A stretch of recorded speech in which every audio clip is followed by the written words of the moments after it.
O trader de sucesso não é o trader que lucra mais, é o trader que sobrevive ao longo do tempo. O melhor perdedor vence. Não existe mente blindada. A nossa mente mente a todo momento. De derrotas amargas a vitórias grandiosas. Guilherme descobriu que consistência não nasce da sorte, mas sim da dor que o trader aguenta carregar. A emoção não se controla, a emoção se sente. 90% do que tu sente no mercado não é real, é pura projeção. Guilherme Cardoso é trader profissional, fundador da comunidade TraderX, host do podcast Mapa Mental e autor dos best-sellers Você Não Quer Ser Trader e O Jogo Interior do Trader. Além da experiência prática no mercado, ele é formado em programação neurolinguística, hipnose e terapia cognitiva comportamental. Ele usa todo esse repertório para ensinar traders a dominar não só o gráfico, mas também a própria mente. E se você acha que o segredo está em ganhar mais, se prepara para repensar tudo o que você imaginava. Não operar também é operar. Tomar o stop é simplesmente uma consequência de uma decisão que você tomou e que não necessariamente é um erro. Entre grandes perdas e o momento da virada, uma pergunta simples revelou o tamanho do jogo. Qual foi a maior quantia de dinheiro que tu já fez? $45 mil no ouro. Hoje eu moro numa casa, né? Inclusive casa que foi fruto do trade. Comprei a casa e reformei com dinheiro do trade. É possível. Legal. Mas o verdadeiro aprendizado não estava no número, e sim na forma de conduzir cada operação. A primeira coisa é identificar a localização, né? Porque a localização é tão importante quanto o gatilho de entrada. A região do 15, uma região de oferta, com vários fatores de confluência. Order block, média de 200, funcionando como resistência dinâmica, o estocástico sobrecomprado no gráfico de 15 minutos. Eu ainda não tenho gatilho, vou ter gatilho quando? Aqui, ó. Neste candle vendedor que fechou abaixo da média de 21. Isso aqui é o que eu chamo de ponto 1 no método X. Do psicológico ao gráfico, do trauma à consistência, tudo se conecta perfeitamente. Defenda o seu plano como você defende a sua própria vida. Consistência é liberdade.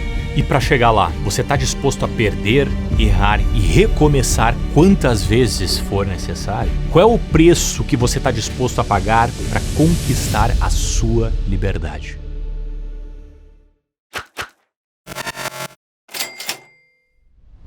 Guilherme, hoje as pessoas elas estão tentando ser traders lucrativos ou elas estão só apostando, viciadas em adrenalina e fantasiando consistência?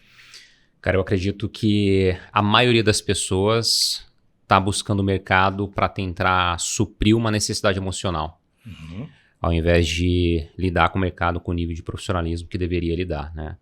Eu costumo fazer uma provocação com a turma. Você está querendo ser trader para fazer dinheiro ou para estar certo, né? Porque na maioria das vezes as pessoas estão no mercado para quererem estar certos, né? Para querer ter razão de alguma coisa, ou para querer realmente buscar por essa dopamina barata. Só que, cara, é uma dopamina cara essa, né? Carinha, né? E por que as pessoas têm esse comportamento ao entrar no mercado? Tu acha que é um problema anterior à entrada no mercado, o problema delas ou a forma como elas encaram o mercado? Eu acredito que são duas coisas, cara. É a forma com que ela aprendeu a olhar para dinheiro, né? Porque o mercado é um mercado financeiro, de dinheiro, e o ambiente, a modelagem do ambiente. O ambiente ele não muda ninguém, mas ele influencia, né? Demais. Influencia.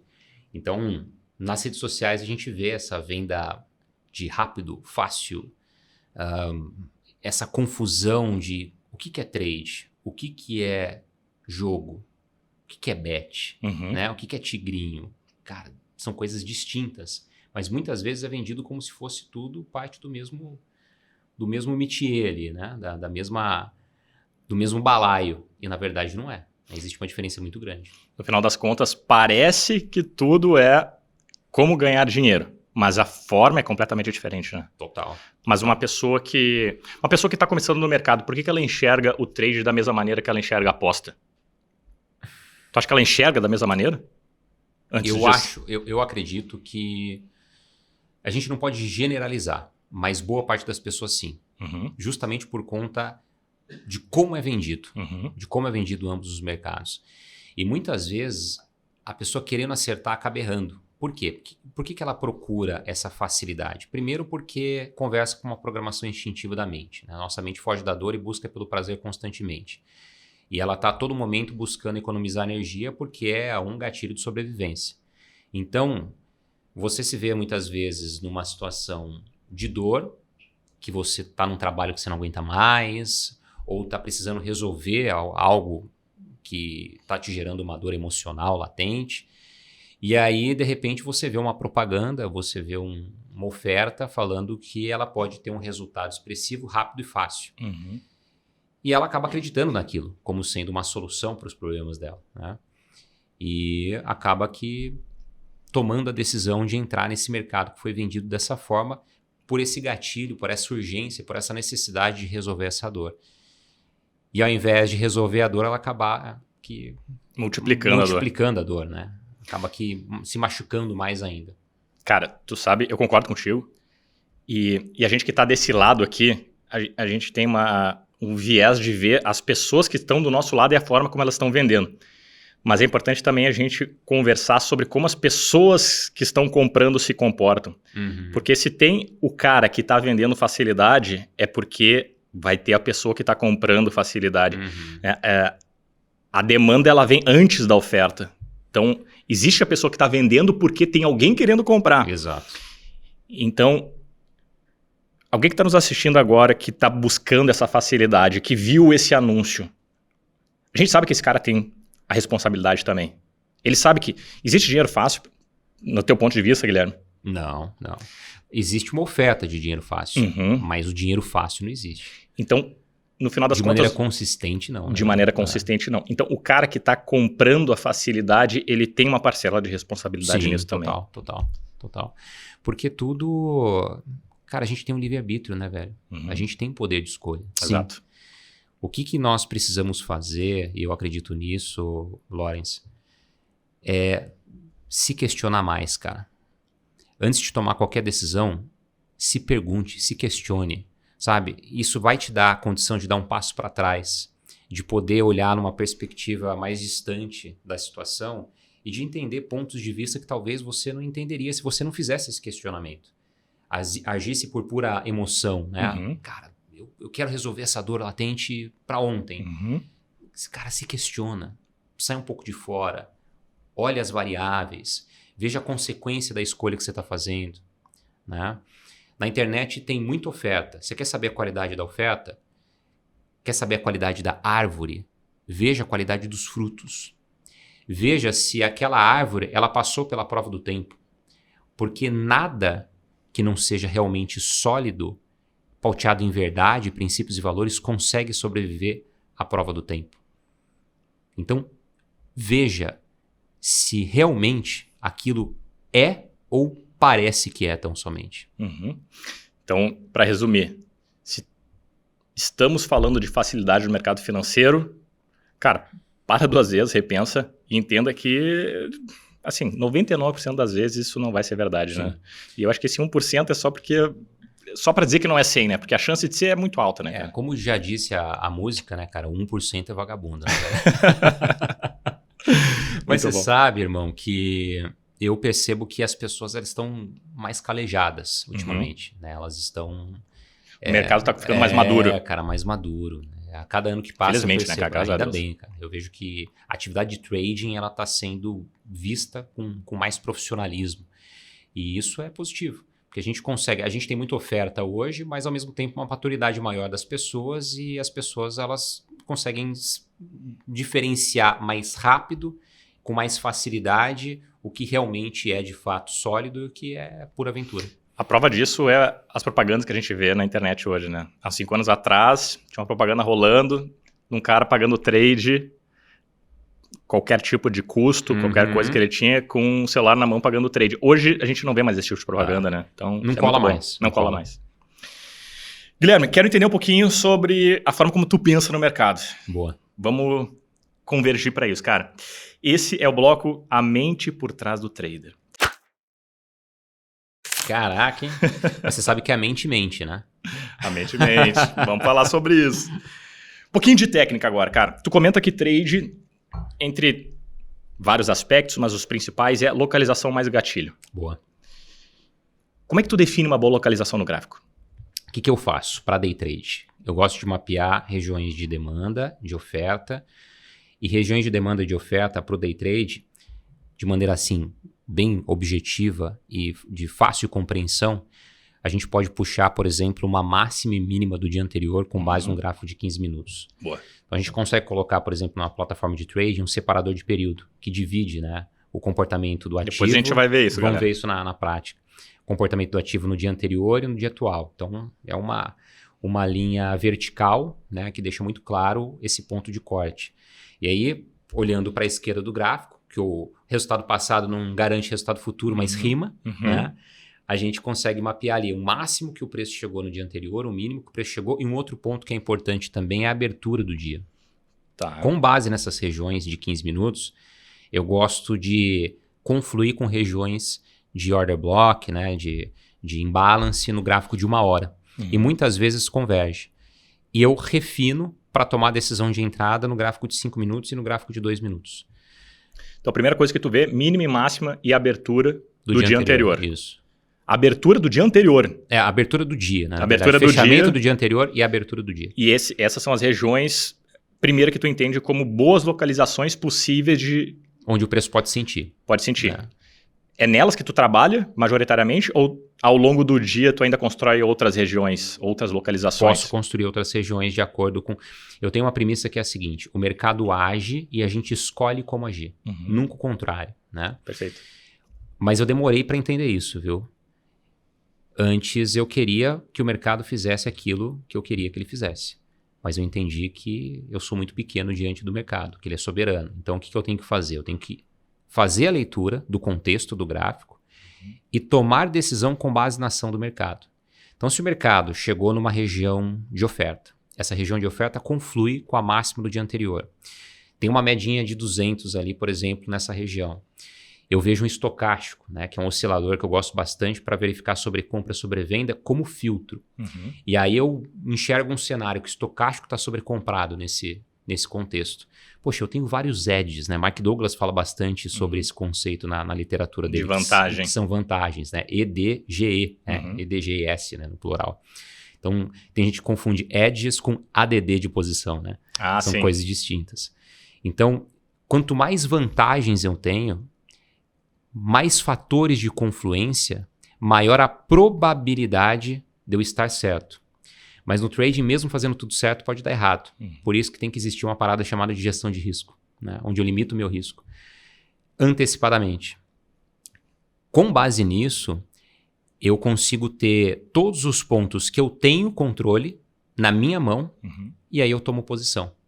Então, o que eu busco ao longo do dia? Eu busco fatores de confluência. Quanto mais fatores de confluência, de acordo com essa análise de localização inicial, que parte do princípio de máximo no dia anterior, mínimo no dia anterior, preço de abertura do dia atual, né, e consequentemente fechamento quando não tem gap do dia anterior, e zonas de order block, de imbalance no gráfico de 60 minutos, aí no gráfico de 5 e de 2 eu tomo decisão nessas regiões. E aí eu tomo decisões de diferentes formas, mas daqui a pouco a gente entra nesse mérito. Muito bom, cara, muito bom. Então tu pega todo um cenário que vai te favorecer o contexto. Isso. Como é que tu faz para entrar propriamente dito? Qual é o teu gatilho? Legal. Então tem alguns gatilhos, né? Usa padrões de candles, por exemplo? Eu uso a leitura da formação do candle, não necessariamente o padrão. Tá. Né? Então, por exemplo, obviamente que tem o Marubozu, né? Eu venho muito da escola do Velez, né? Então ele tem barra elefante, né? Ele tem o Bull 180, o Bear 180, que não é Beer, né? É Bear. Exato. Esse é um ponto importante. O Bear 180, enfim. Então ele tem alguns padrões, alguns eventos mapeados, que nas localizações certas nos trazem uma vantagem operacional muito grande. Então o que eu busco?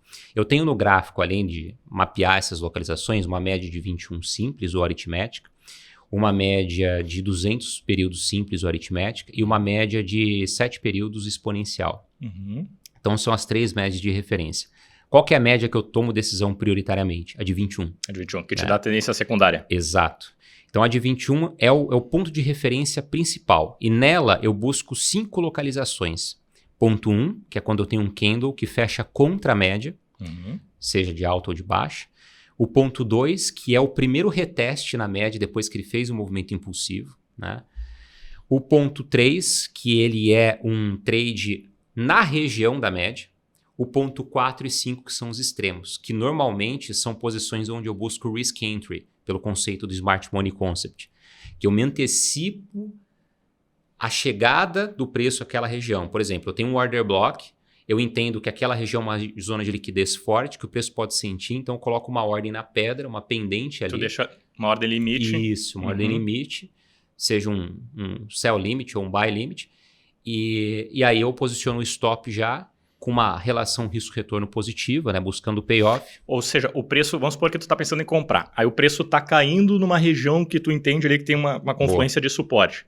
Tu deixa já uma ordem pendurada num preço que tu entende que ali o mercado pode parar. Mas aonde fica teu stop? Porque tá no vazio, né? O mercado está caindo no vazio. Como é que tu posiciona teu stop? Eu pego referência da esquerda do gráfico. Então, por exemplo, se eu tenho um order block, eu vou usar essa estrutura do order block para me dar referência para posicionar um stop técnico abaixo dessa região.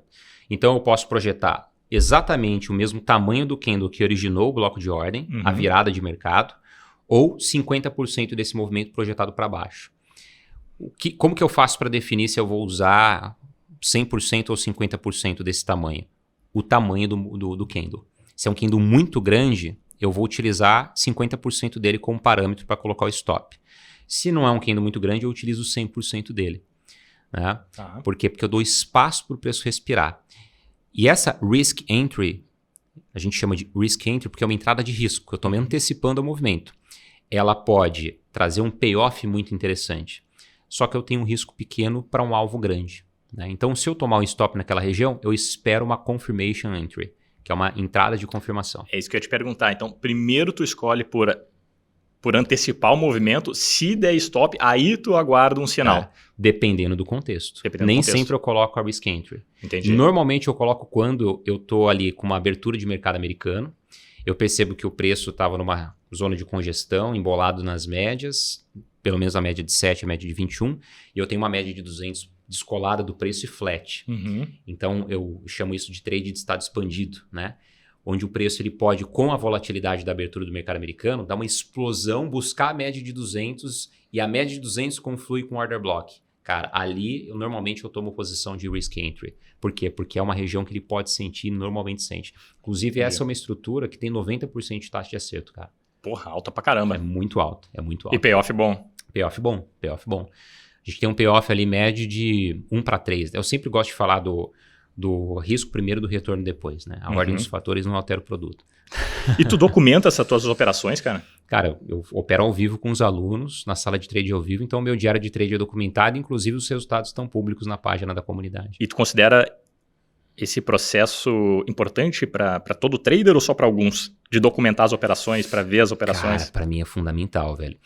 Eu costumo dizer assim, irmão, se a pessoa está no começo da jornada, ela precisa desenvolver o músculo da disciplina. E no começo, a gente não tem um músculo da disciplina muito desenvolvido, porque disciplina, a gente não nasce disciplinado, não é da nossa natureza.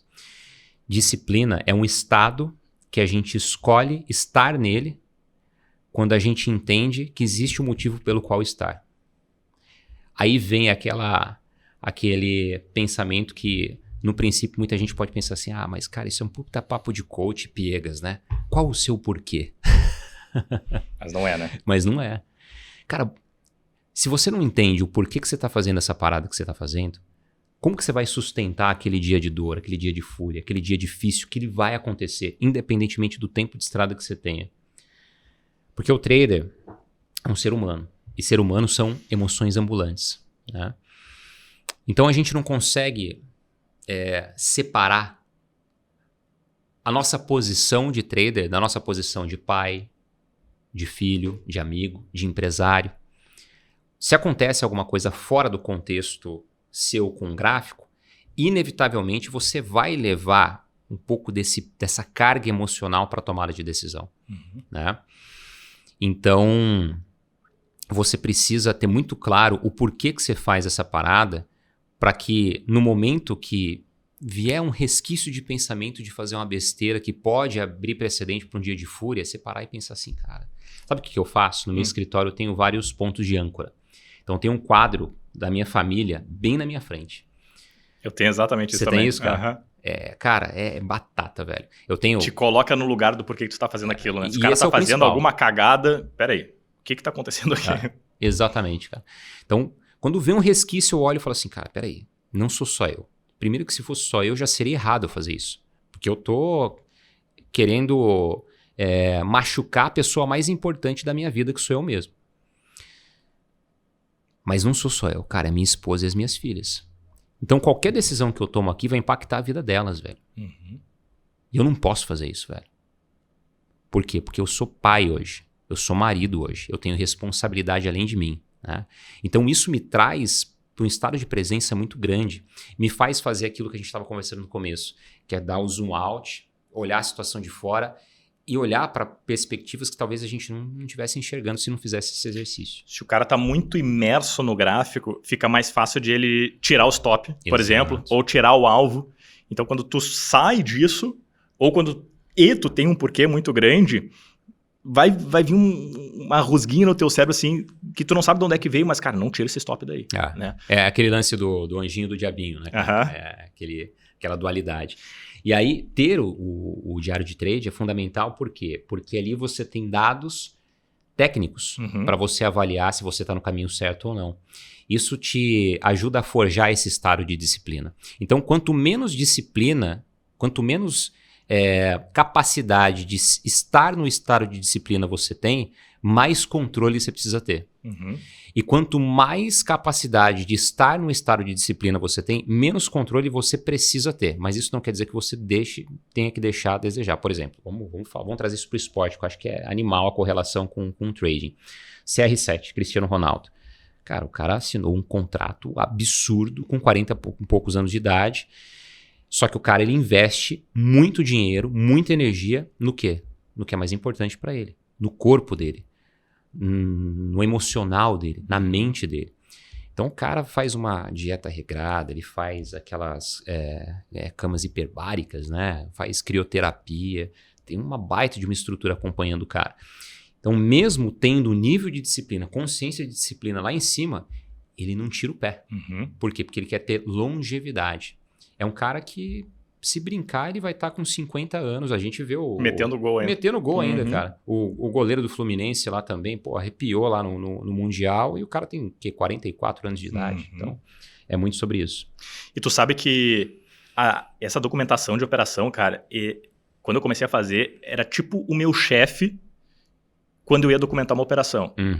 Porque... Pô, legal isso aí, velho. Quando eu documentava uma operação que eu sabia que eu fiz cagada, cara, era muito difícil de anotar.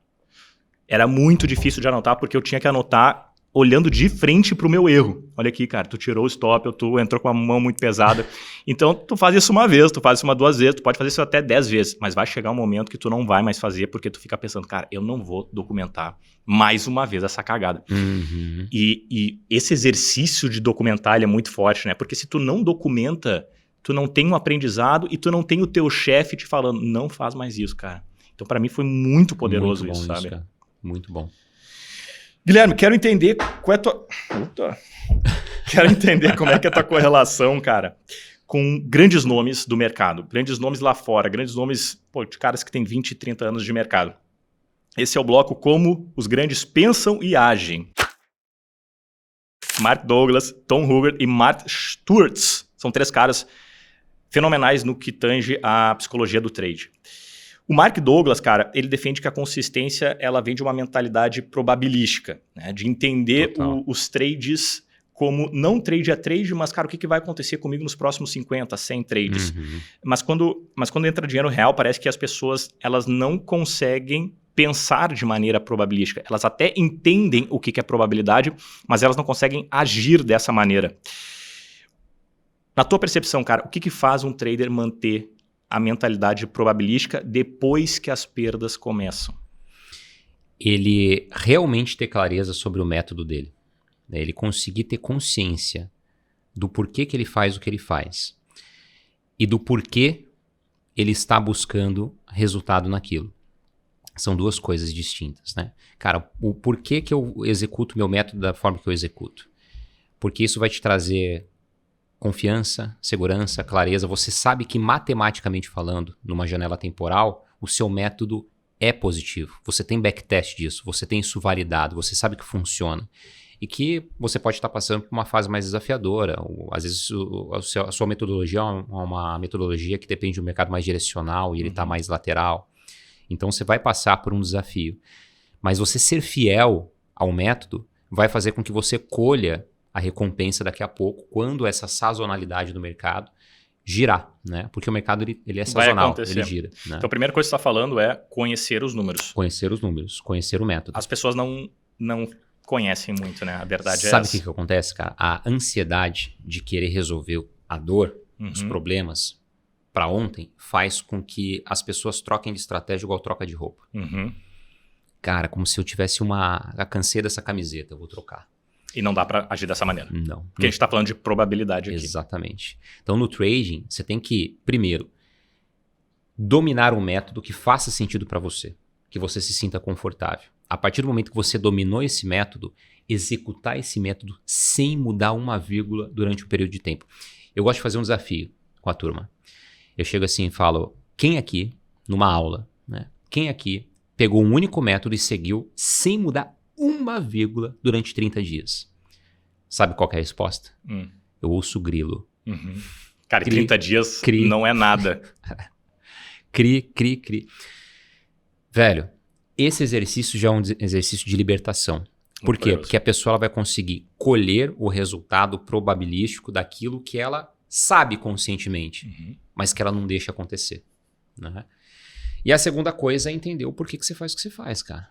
Porque isso vai fazer com que você passe por essa fase, como a gente já falou há pouco, por essa fase de turbulência que ela vai acontecer. Tu até pode começar num momento bom de mercado, mas vai acontecer um momento turbulento. Vai. E o momento turbulento, ele vai colocar as crenças do teu método na parede. Total. E se tu não tiver os números com muita clareza na tua cabeça, né, que seja um método que acerte 80% das vezes, tu vai errar 20%. E é 20% assim, não é a cada 10 tu vai errar 2. Pode ser que tu passe por uma sequência de 7, 8, 9 trades no prejuízo, que isso é 20% ao longo de 100 trades. Né? Então conhecer os números é algo essencial. Primordial.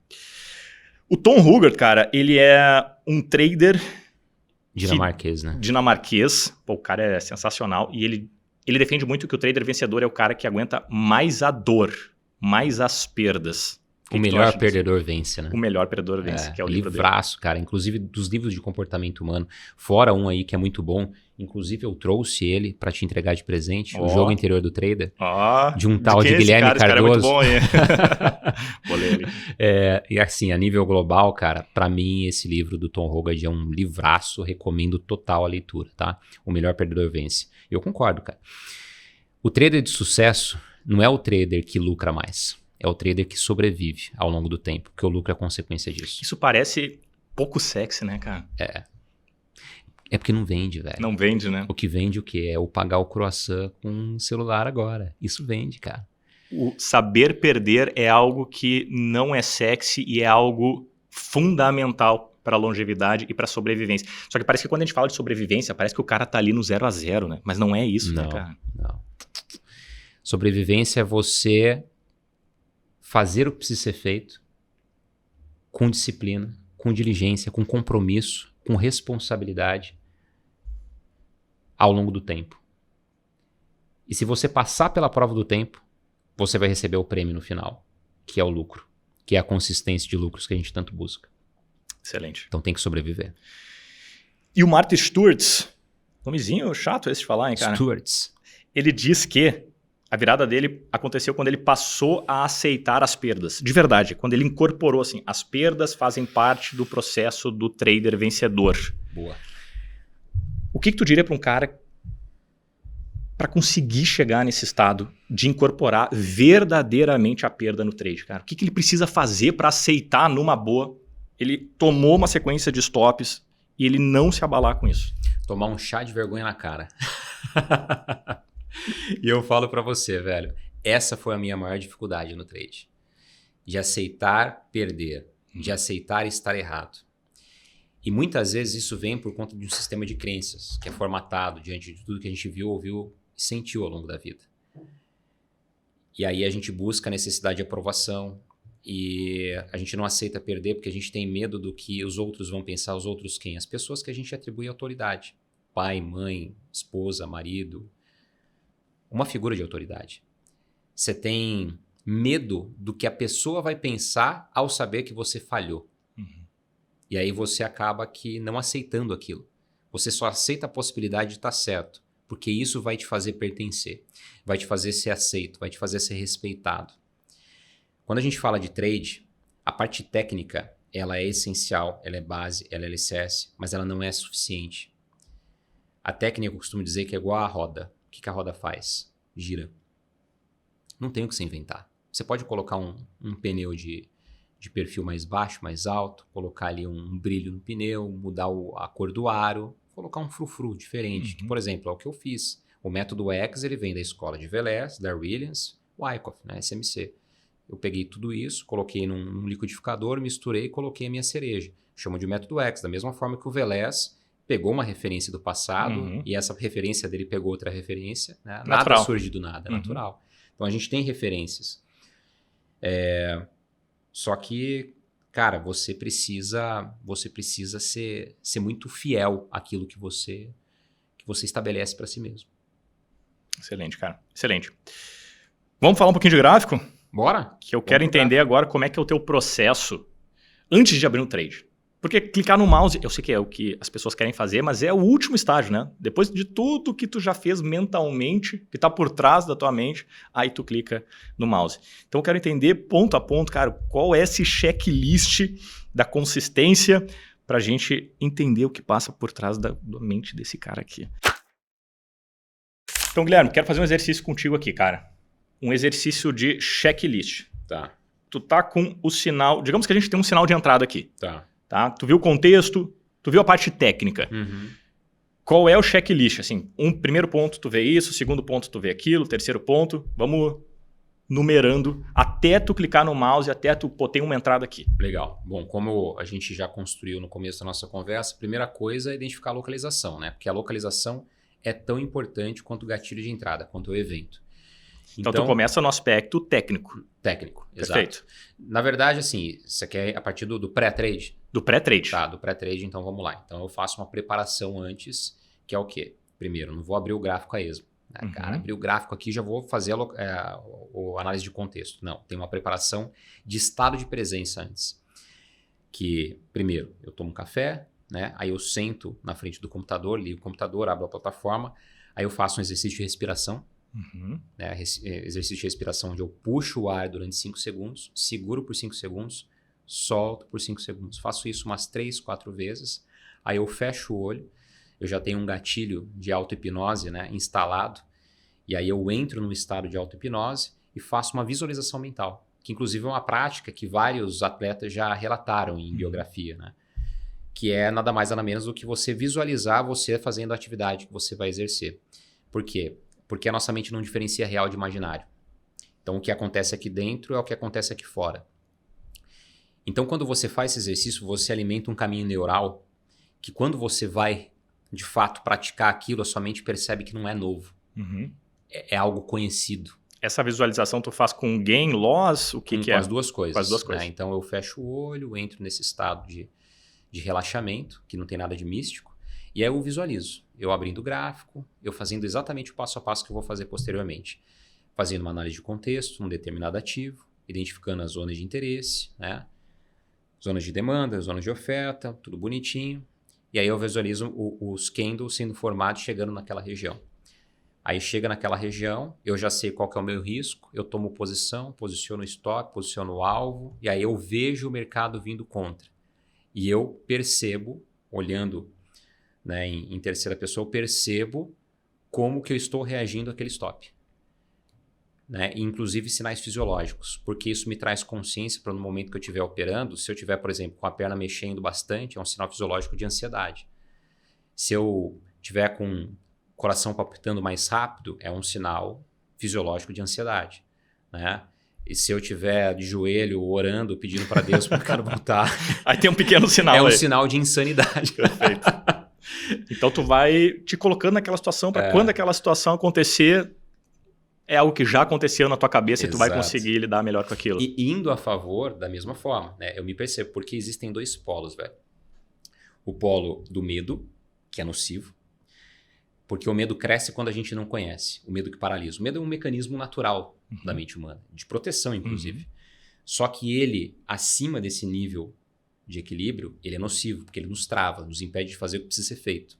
Então, o medo excessivo é ruim, porque nos trava, nos paralisa, e o excesso de confiança também é ruim, porque alimenta o ego. Faz com que a gente negligencie o que é o básico a ser feito. Cara, eu entrei aqui, por que você entrou? Ah, porque o mercado me mostrou, mas qual é o argumento racional para isso? Poxa, você não fez o beabá, cara, você não fez a localização. Isso acontece normalmente quando o cara vem de uma sequência muito boa de trade, né? Ele passa do estado de confiança para um estado de... Displicência. Displicência, essa é a palavra certa. Perfeito. Ele acaba sendo displicente e irresponsável mesmo, né, cara? Porque a nossa posição enquanto traders deve ser uma posição de autorresponsabilidade constante. O que um adulto faz, cara? Um adulto sabe que para receber uma recompensa precisa ter uma entrega primeiro. Então, trading é coisa de adulto. A gente não pode querer só o docinho, só a comidinha na boca. Cara, você tem que levantar a bunda da cadeira, você tem que trabalhar, você tem que se desenvolver, você tem que passar os perrengues para ir colher o fruto. E a gente esquece desse processo. Visualizou, segundo ponto, respirou, visualizou, e Isso. Agora... Aí sim, eu vou para o gráfico e aí eu pego os ativos que normalmente eu opero dentro de uma janela operacional certa, né? Então eu opero normalmente das 9 da manhã até no máximo 1h da tarde, quando eu estendo muito. Normalmente eu resolvo, durante a sala de trade ao vivo com a turma, que eu faço das 10 até umas 11h30, já resolvi o dia. Hora ou outra que eu acabo estendendo um pouco e às vezes eu entro na sala com o dia resolvido. Eu começo um pouquinho antes, né? E aí eu vou para os ativos, faço aquele estudo de mapeamento. Às vezes eu só atualizo, porque eu já fiz esse estudo antes, então eu só atualizo as regiões, tá? E aí, simplesmente agora eu vou fazer um exercício de monge, né? Que é esperar. Esperar. Porque quantas operações você tem por dia, na média? Depende, cara. Tem dia que eu acabo girando mais, né? Porque como eu faço day trade com a turma e eu tomo decisão no gráfico de 5 minutos, 2 minutos, eu acabo girando mais.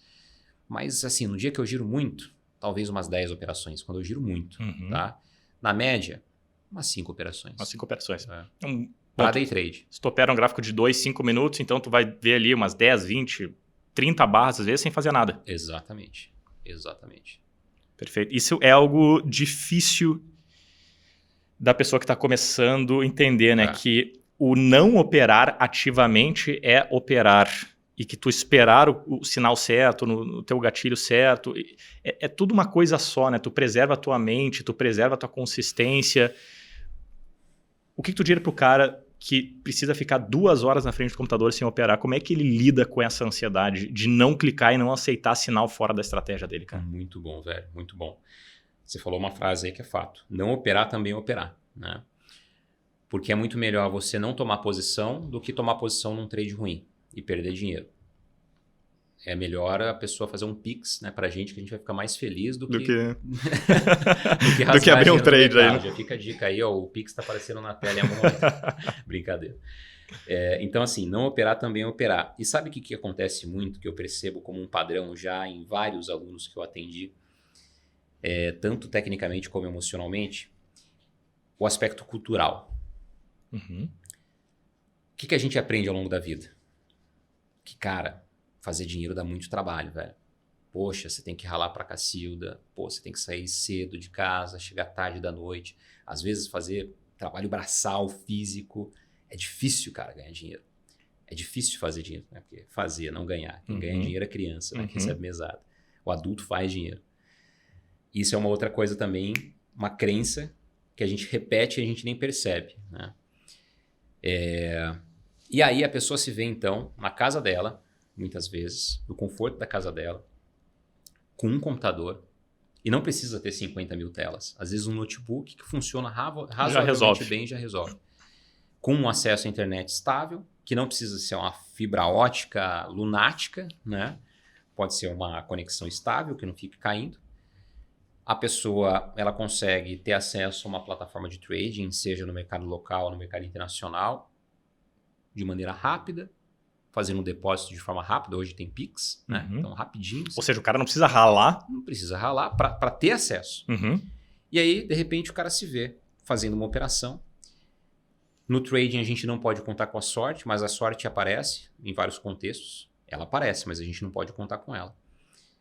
E de repente, às vezes até mesmo com pouca experiência, a pessoa vai lá e ela consegue ter um resultado positivo. E às vezes esse resultado positivo que ela consegue é um salário que ela demoraria 1 mês para receber.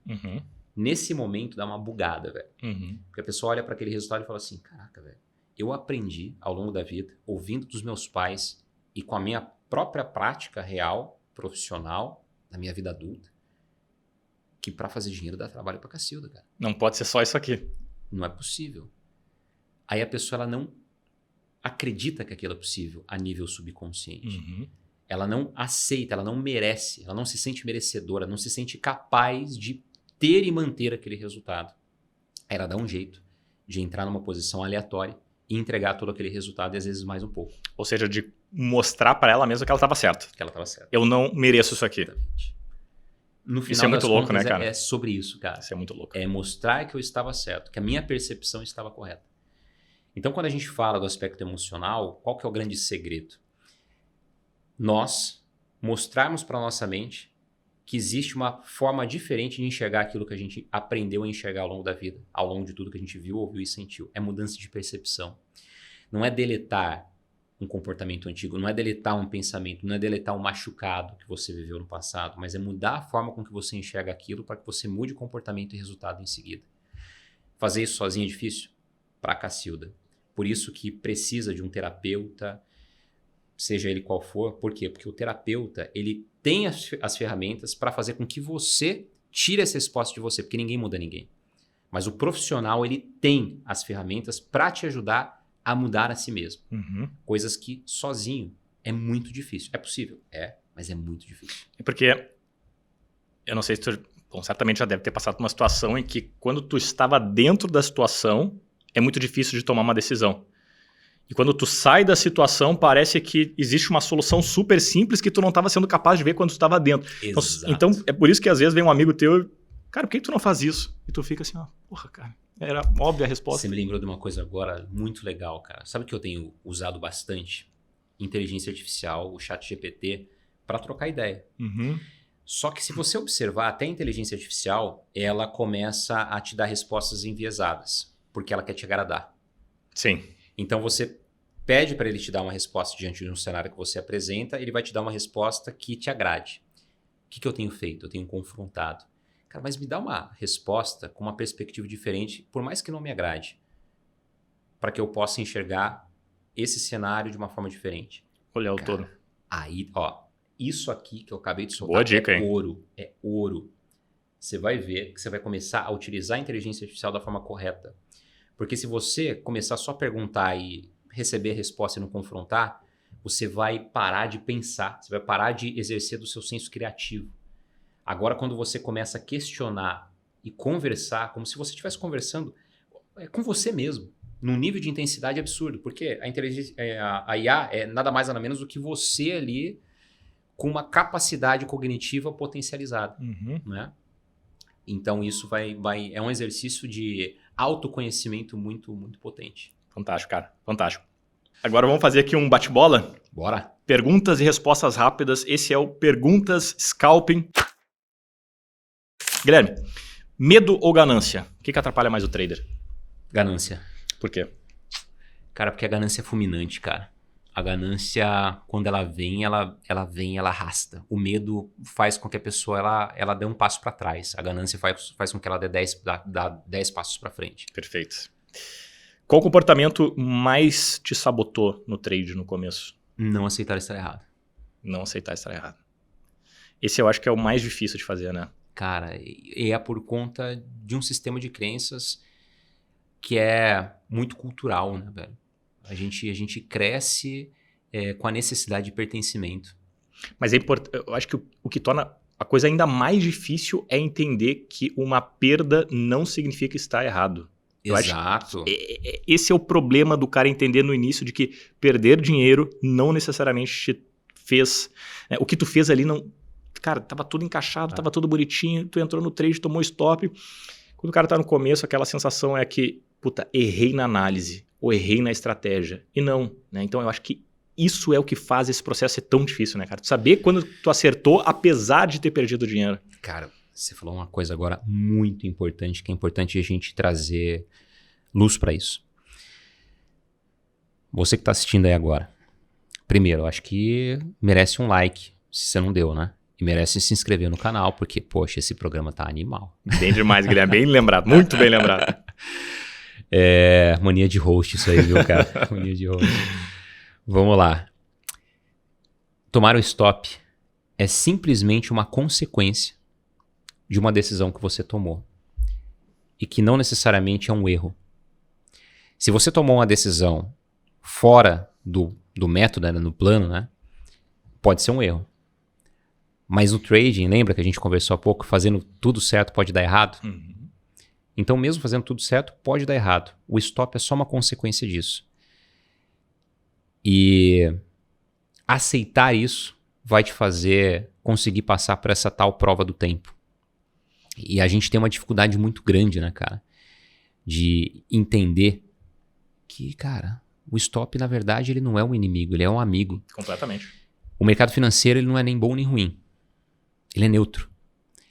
Nós atribuímos uma emoção para o mercado com base em todo a nossa percepção, nosso sistema de crenças, de que o mercado é bom ou ruim. Mas ele não é. E é por isso que eu conversei com o Daniel de Oliveira, que é um ultra atleta, inclusive um cara muito bom para você trazer pro programa aqui, cara. Depois eu vou até passar o contato dele para ti, porque, cara, animal. Cara, ele consegue trazer uma correlação muito grande pro trade. Ele me falou uma coisa que eu até há pouco tempo atrás eu falava de uma forma e eu mudei. Eu falava assim, ó, o mercado age e a gente reage.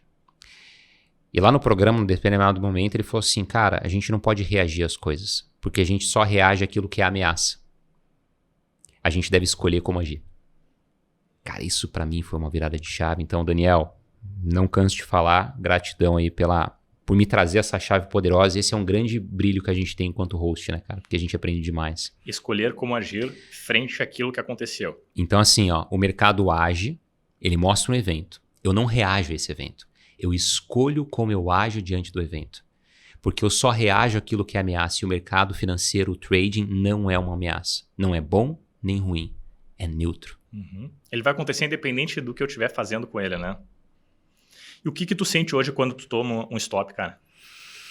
Eu sinto que faz parte do processo, cara. Hoje... Tu ainda sente alguma dor, alguma angústia, alguma... Ah, não precisava ou não? Cara. Se foi um stop porque eu fiz uma leitura que poderia ter sido feito melhor, eu ainda sinto aquele... Puta, cara, tomei stop, comichãozinho ali. Mas poderia ter feito diferente. Mas mesmo assim, comparado ao que era o peso lá atrás, cara, é totalmente diferente. Eu sei que faz parte. Uhum. Tu sabe que eu defendo que... Bom, a gente tem mais de 10 anos de mercado, né, Guilherme? Tu começou no mercado... 2013. 2013, tem mais de 10 anos de mercado. Até hoje a gente sente emoções, né, cara? Nós somos seres humanos. Total. Então, não é que a gente vai deixar de sentir emoção, mas a maneira como nós vamos manejar aquela emoção, tornando ela grande ou pequena.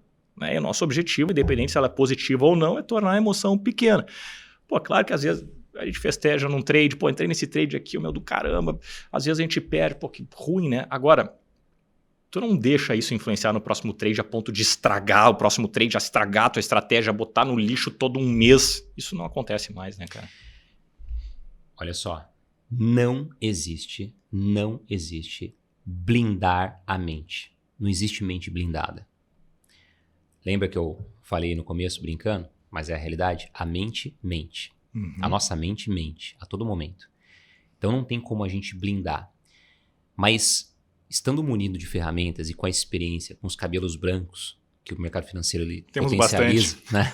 Ele potencializa, a gente consegue adquirir repertório para lidar melhor com essas condições que o mercado nos apresenta, que aflora o estado emocional, medo, ansiedade, euforia, ganância. Então a gente consegue lidar melhor, mas a gente não fica imune, cara. Não é uma vacina que eu estou imune. Uhum. Se eu abrir a brecha, eu posso entrar num famigerado dia de fúria. E até hoje. Isso, até hoje. Uhum. E eu, cara, conversei já com você também, já teve a oportunidade de conversar com traders de 20, 30 anos e é unânime, cara. Se a gente não está num processo de autoconhecimento, de autorresponsabilidade, um estado de presença ativado, as chances de abrir a brecha existe e se abrir pode ser fulminante. Uhum. Você pode resgatar comportamentos que você teve há 20 anos atrás. em um belo dia você entregar tudo que você construiu ao longo de anos. Então é importante que você tenha a consciência de que existe essa vulnerabilidade. E ter a consciência de que existe essa vulnerabilidade te faz forte. Uhum. Porque tu sabe que ela pode acontecer, então tu sabe que tu precisa ficar protegido a todo instante. O que é pior, cara? Perder dinheiro respeitando a estratégia ou ganhar dinheiro saindo da estratégia? Ganhar dinheiro saindo da estratégia, não tem dúvida. Sem sombra de dúvidas, cara. Por quê? Porque a gente ensina pra mente que fazer errado dá certo. Isso é perigosíssimo. É perigosíssimo. Lembra? A mente mente. E qual é a atitude que todo trader precisa ter para ganhar dinheiro? Uma atitude que é inegociável. Que é inegociável? Inegociável. Autorresponsabilidade. Boa. Sem isso, o trader não vai para frente. O trader, de qualquer coisa que você decida fazer na vida, se você quiser descolar da média, quiser resultados acima da média e quiser ter e manter esses resultados, é inevitável ter autorresponsabilidade. Você precisa ter. A culpa é do governo, a culpa é do mercado, a culpa é do meu chefe. Isso aí só vai te fazer ficar parado no lugar, né, cara? É assim, ó, cara, o resultado foi bom? Fui eu. Resultado foi ruim? Fui eu. O que a gente vê normalmente, cara, nos tais grupos que tem na internet aí de trade, que quando dá certo, aparece um monte de trader pavão. Cara, fiz a grana, sei que tem. De repente, e resultado pra lá e pra cá. Print de boleta e tudo mais. E de repente, cara, você percebe que esse camarada, ou essa camarada, que postou esse resultado 1, 2, 3 vezes, some. 2 ou 1. Ou fez muita grana e esqueceu de tudo. Foi pra Maldivas. Ou pra Dubai e subir do camelo. O que é pouco provável que tenha feito assim de uma hora para outra, né? Ou tomou uma lapada, cara, e naquele dado momento tá em posição fetal debaixo do chuveiro. Nem querendo abrir o grupo. Nem querendo abrir o grupo. Só que não mostra, cara. Por quê? Porque isso não vende. Por quê? Porque isso não alimenta o ego, não te faz se sentir pertencente, não te gera prazer, te gera dor. E a nossa mente foge da dor e busca pelo prazer. Programação instintiva do ser humano. Rede social, ninguém abre o Instagram no story e fala assim, cara, eu tô com a unha do dedão do pé encravada, turma, ó, que top. Pô, cara, você vai seguir um cara que fica mostrando o dedo do pé encravado? É interessante isso mesmo, cara. É verdade. É verdade. Então é natural que seja assim no trade também. Exato. Qual é um hábito mental que tu não abre mão antes de operar? Um hábito mental, comportamental, que eu não abro mão? Cara, a respiração. Esse te coloca no lugar onde tu precisa estar. Me coloca no estado de presença. A respiração, eu entendo que hoje é algo essencial. Inclusive, teve a Expert, né, recente, e eu ganhei a primeira bateria do campeonato de traders, né? E até numa brincadeira, que inclusive tem uma metáfora muito grande para a vida real do trader, eu fiz o exercício de respiração antes, comigo mesmo ali. Por quê? Porque isso já é uma âncora. Na PNL a gente trabalha com âncora, né? Então é um exercício de PNL, Programação Neurolinguística. Então é uma âncora, não deixa de ser uma âncora, que eu resgato o estado emocional apto para tomar boas decisões no trade. E que me protege, não me blinda, me protege de abrir a brecha. E a respiração parece ser uma coisa bobinha, né, Guilherme? Para quem não entende o poder da respiração, que faz a gente entrar naquele estado que conscientemente tu não conseguiria, parece assim, cara, respirar. Não vem com esse papo. Mas é game change, muda o jogo, o cara fazer isso e se colocar no lugar. A gente respira todo momento, precisa respirar. Só que a gente respira de forma inconsciente. Então, quando você respira com consciência, você ativa um estado de presença.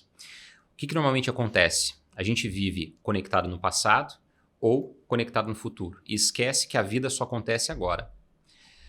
Agora, nesse dado momento, Lawrence, eu poderia ter todos os problemas do mundo. Mas nesse dado momento eu não tenho. Sabe por quê? Porque nesse dado momento eu tô aqui contigo, velho. Aqui eu não tenho problema. Aqui eu tô conversando contigo num puta papo legal, entre brothers. Perfeito. Né? Então, flui.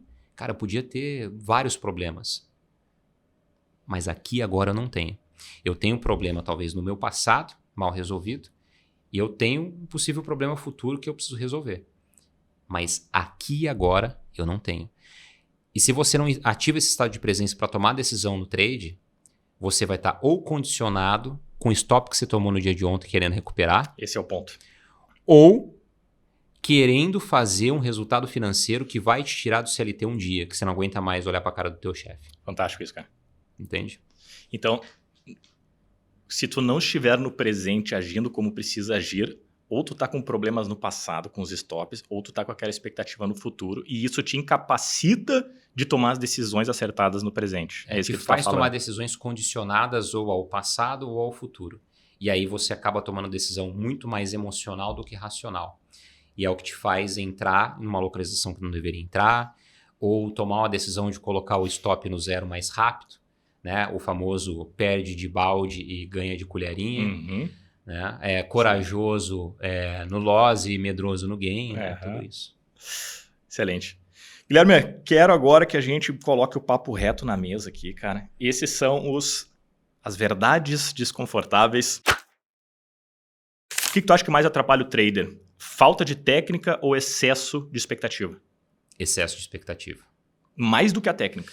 Cara, eu acho que assim, a técnica ela é fundamental. Tô te perguntando aqui. Tá, cara, uma pergunta muito, muito boa essa, cara. E delicada, porque depende muito do momento do trader. Se é um trader que está começando do absoluto zero, a técnica, óbvio, né? Mas se é um trader que já começou e não faz muito tempo que começou, a expectativa desalinhada vai atrapalhar mais ele. Por quê? Porque ele já tem o básico da técnica. Consegue compreender? Faz sentido? Então, acho que assim, depende, cara, muito do momento do trader. Porque, bem verdade, tu trouxe um ponto aqui, né? Se o cara tá há 6 meses no mercado, provavelmente ele já domina algumas técnicas. Sim. Porque as técnicas do trade, elas não é um foguete da NASA, né, cara? Exato. Então, se o cara que tá há 6 meses no mercado ainda não conseguiu extrair algum resultado consistente, qual pode ser o outro problema, né? Na parte do excesso de expectativa. Uma coisa que tu estava falando antes, cara, que, puta, achei genial. O cara que tá pensando lá no futuro em querer sair da CLT, por exemplo, para viver do trade, o que normalmente ele pode fazer? Pegando só um exemplo aqui, né? Alavancagem. O cara, eu preciso que isso aqui dê certo, eu preciso que eu ganhe muito dinheiro. Aí o cara vai lá e se alavanca. E isso é um grande problema, né? Então ele tá tomando uma base no presente por causa do futuro, que é um futuro que ele inventou, que não existe. Né? Então é muito louco isso, cara. Que é o excesso de expectativa. Olha que tópico que você falou, cara. Olha que tópico que você falou. O lance da expectativa desalinhada.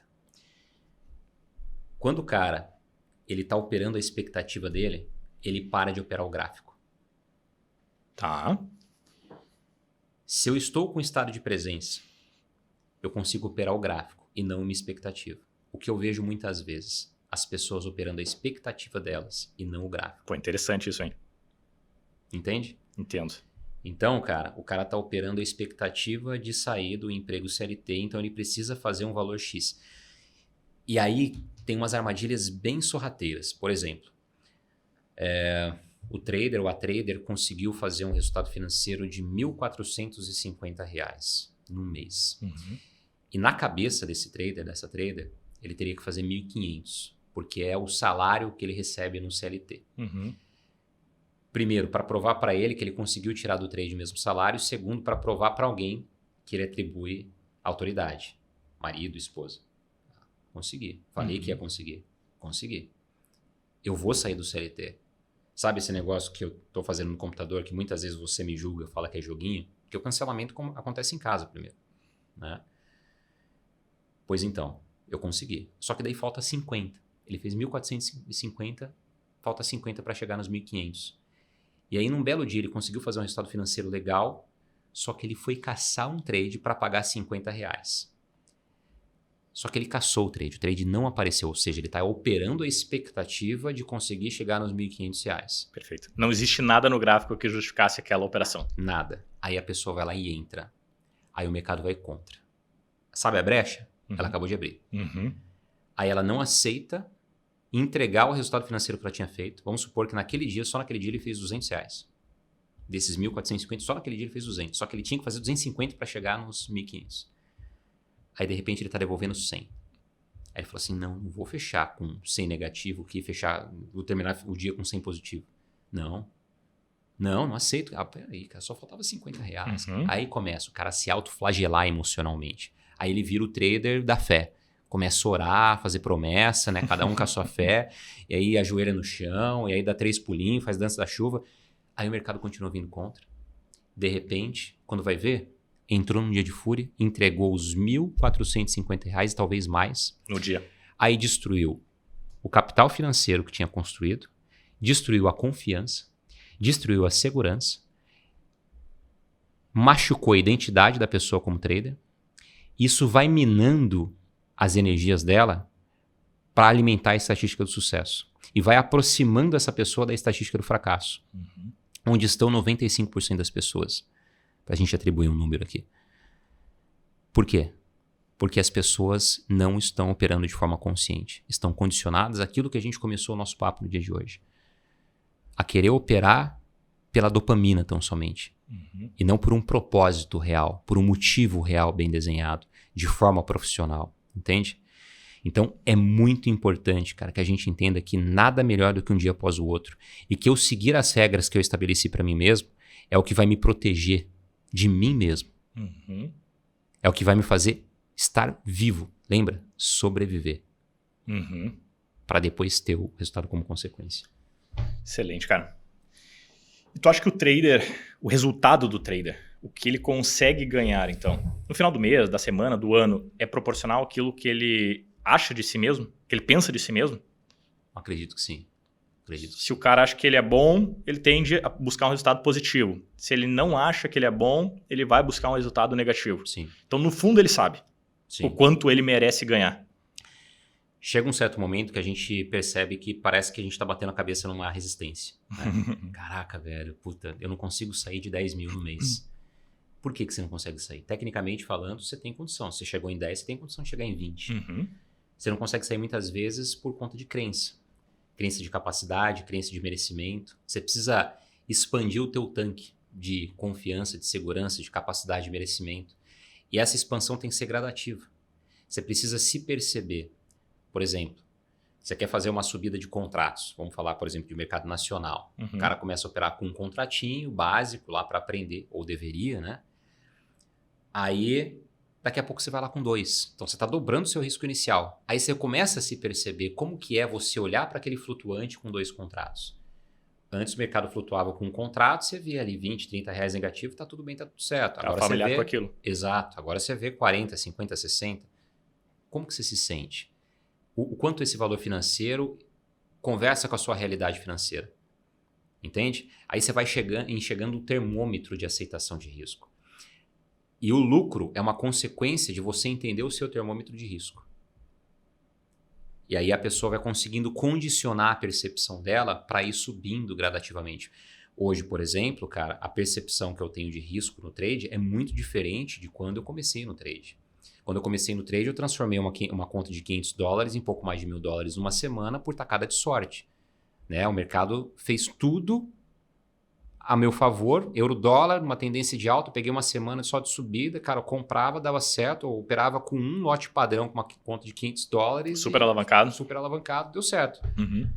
Primeiro dia, domingo à noite, da semana seguinte, o mercado fez algo diferente para mim. Ele veio contra. Coisa que eu não tinha visto ele fazer na semana anterior. E tu não estava preparado para aquilo. Não estava preparado, né? E aí eu tomei a porrada. Só que $500 para mim era muita grana. Para aquela situação de CLT que eu estava e tudo mais, aquele momento de vida que eu estava. Hoje, a percepção que eu tenho de $500 é diferente. Não me leva ao risco da ruína. O que eu percebo é que muita gente que não consegue sustentar resultados expressivos é porque ela não está com o termômetro financeiro alinhado para aquele resultado. Então, por exemplo, ver um flutuante de R$1.000 na tela, começa a dar taquicardia. É sinal fisiológico mesmo. Uhum. A pessoa ela começa a se sentir mal.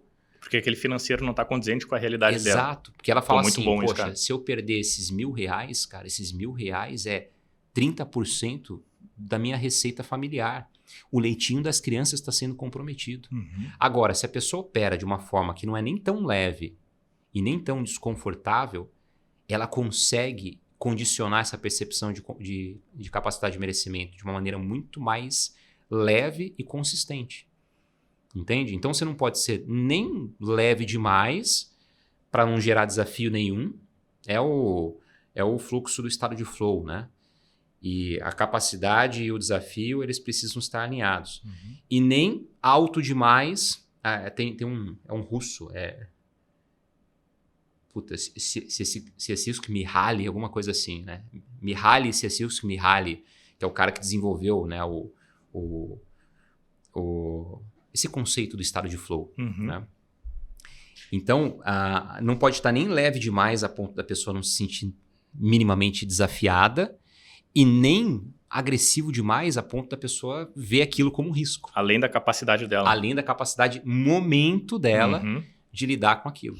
Por isso que metade dos problemas emocionais está no fato de que tu tá com uma mão pesada demais. Né? Um dos maiores problemas no trading é a alavancagem excessiva. A pessoa ela toma muito mais risco do que ela está condicionada. E aí ela começa a tomar decisão emocional. Poxa, o mercado vai contra. Ficou um pouquinho positivo. Já encerra a posição. E ainda termina a posição assim. Dando graças a Deus. Meu Deus do céu. Sabe? É tipo adrenalina. Pula de paraquedas que é mais seguro. Mas a reação fisiológica de uma pessoa que opera demais e de uma pessoa que pula de paraquedas, se tu botar na balança, talvez seja muito parecido. Exato, né? Exato. E às vezes a pessoa... E o cara tá parado e sentado ali. E ela tem a necessidade de ter essa sensação. Essa adrenalina. Então, essa pessoa ela não tá operando para ser profissional como trader. Ela tá operando em busca da dopamina.